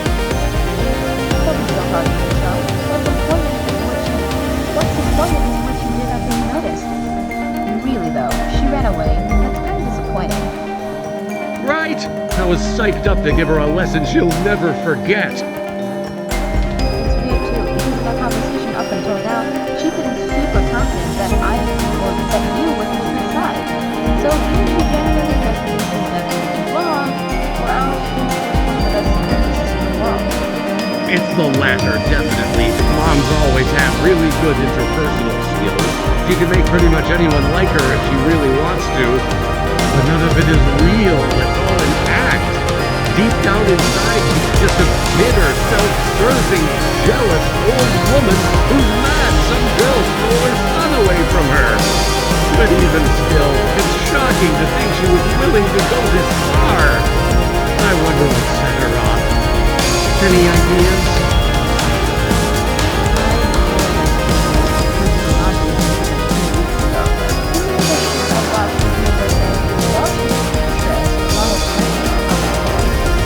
You're kidding! And when she did, she did something I didn't usually do. I said to her, go to that restaurant that I knew she really wanted to stop. That must have been what she needed. You've gotta have a good picture. Oh yeah, I intend to do just that. I'll bet. All it took was one look at your face where you run with a scared little kid, huh?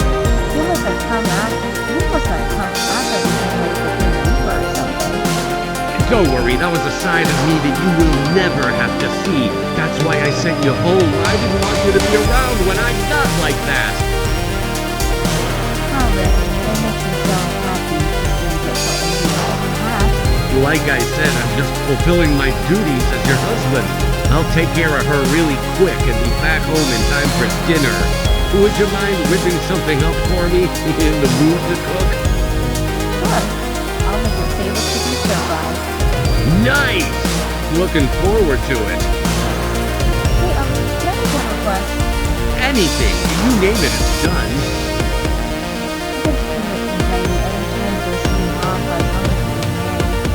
I would keep it to myself because I was afraid of what would happen if I came between you and your mom. It was sure to cause a lot of friction in our marriage, and without any evidence, your mom could have just talked her way out of it. She needs to know exactly how she made me feel all this time. Don't let her off easy, Rick. Make her pay. Your wish is my command, milady. Now, if you'll excuse me, this knight in shining armor has a dragon to slay. Figuratively, of course.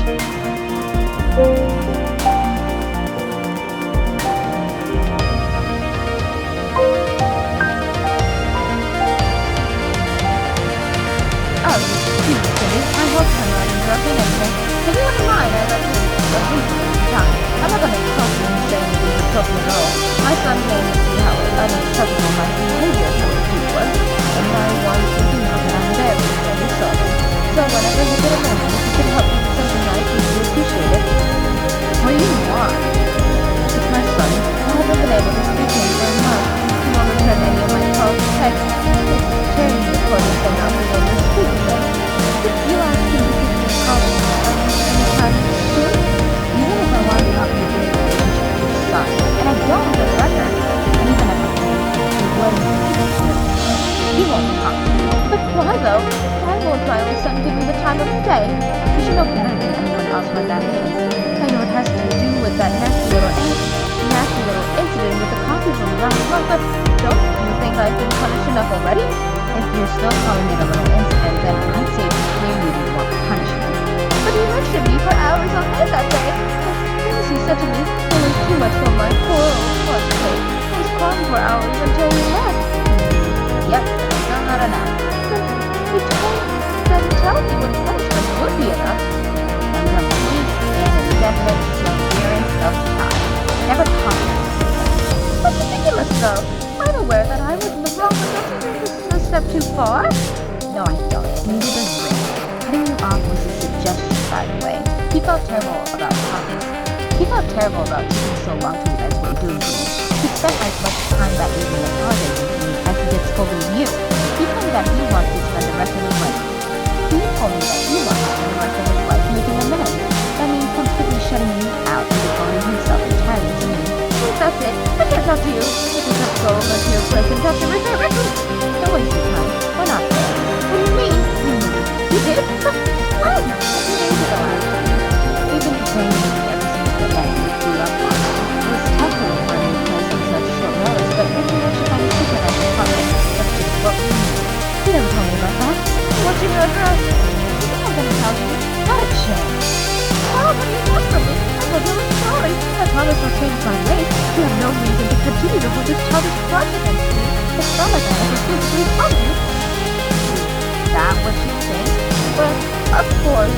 You didn't think of copy, did you? Your constant verbal and emotional abuse has impacted every fiber of my being. Whenever we went over to your house, I had my stomach headache, chills, muscle cramps. That's how much you hurt me, Mom. It's clear to me that you'll never understand that, though, so I'm not gonna bother trying anymore. That's why I blocked your number. It seems like Rick has a message for you. I'm gonna pass the phone to him. Hey, Mom, it's me. Oh, there you are, Rick. I've been wanting to talk to you for so long. I'm not here to talk to you. I'm only doing this to give you one last message. I will never, ever forgive you for what you've done to my wife. Cindy says you're asking what punishment would be enough.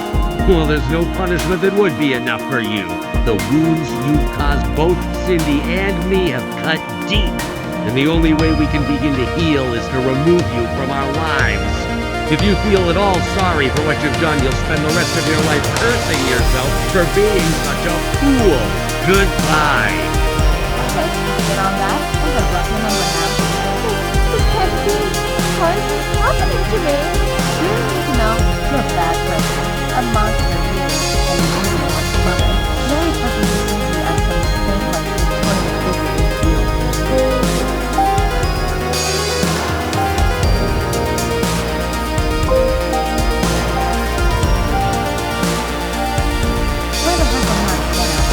We both blocked him, but we also went out and got new phones just in case.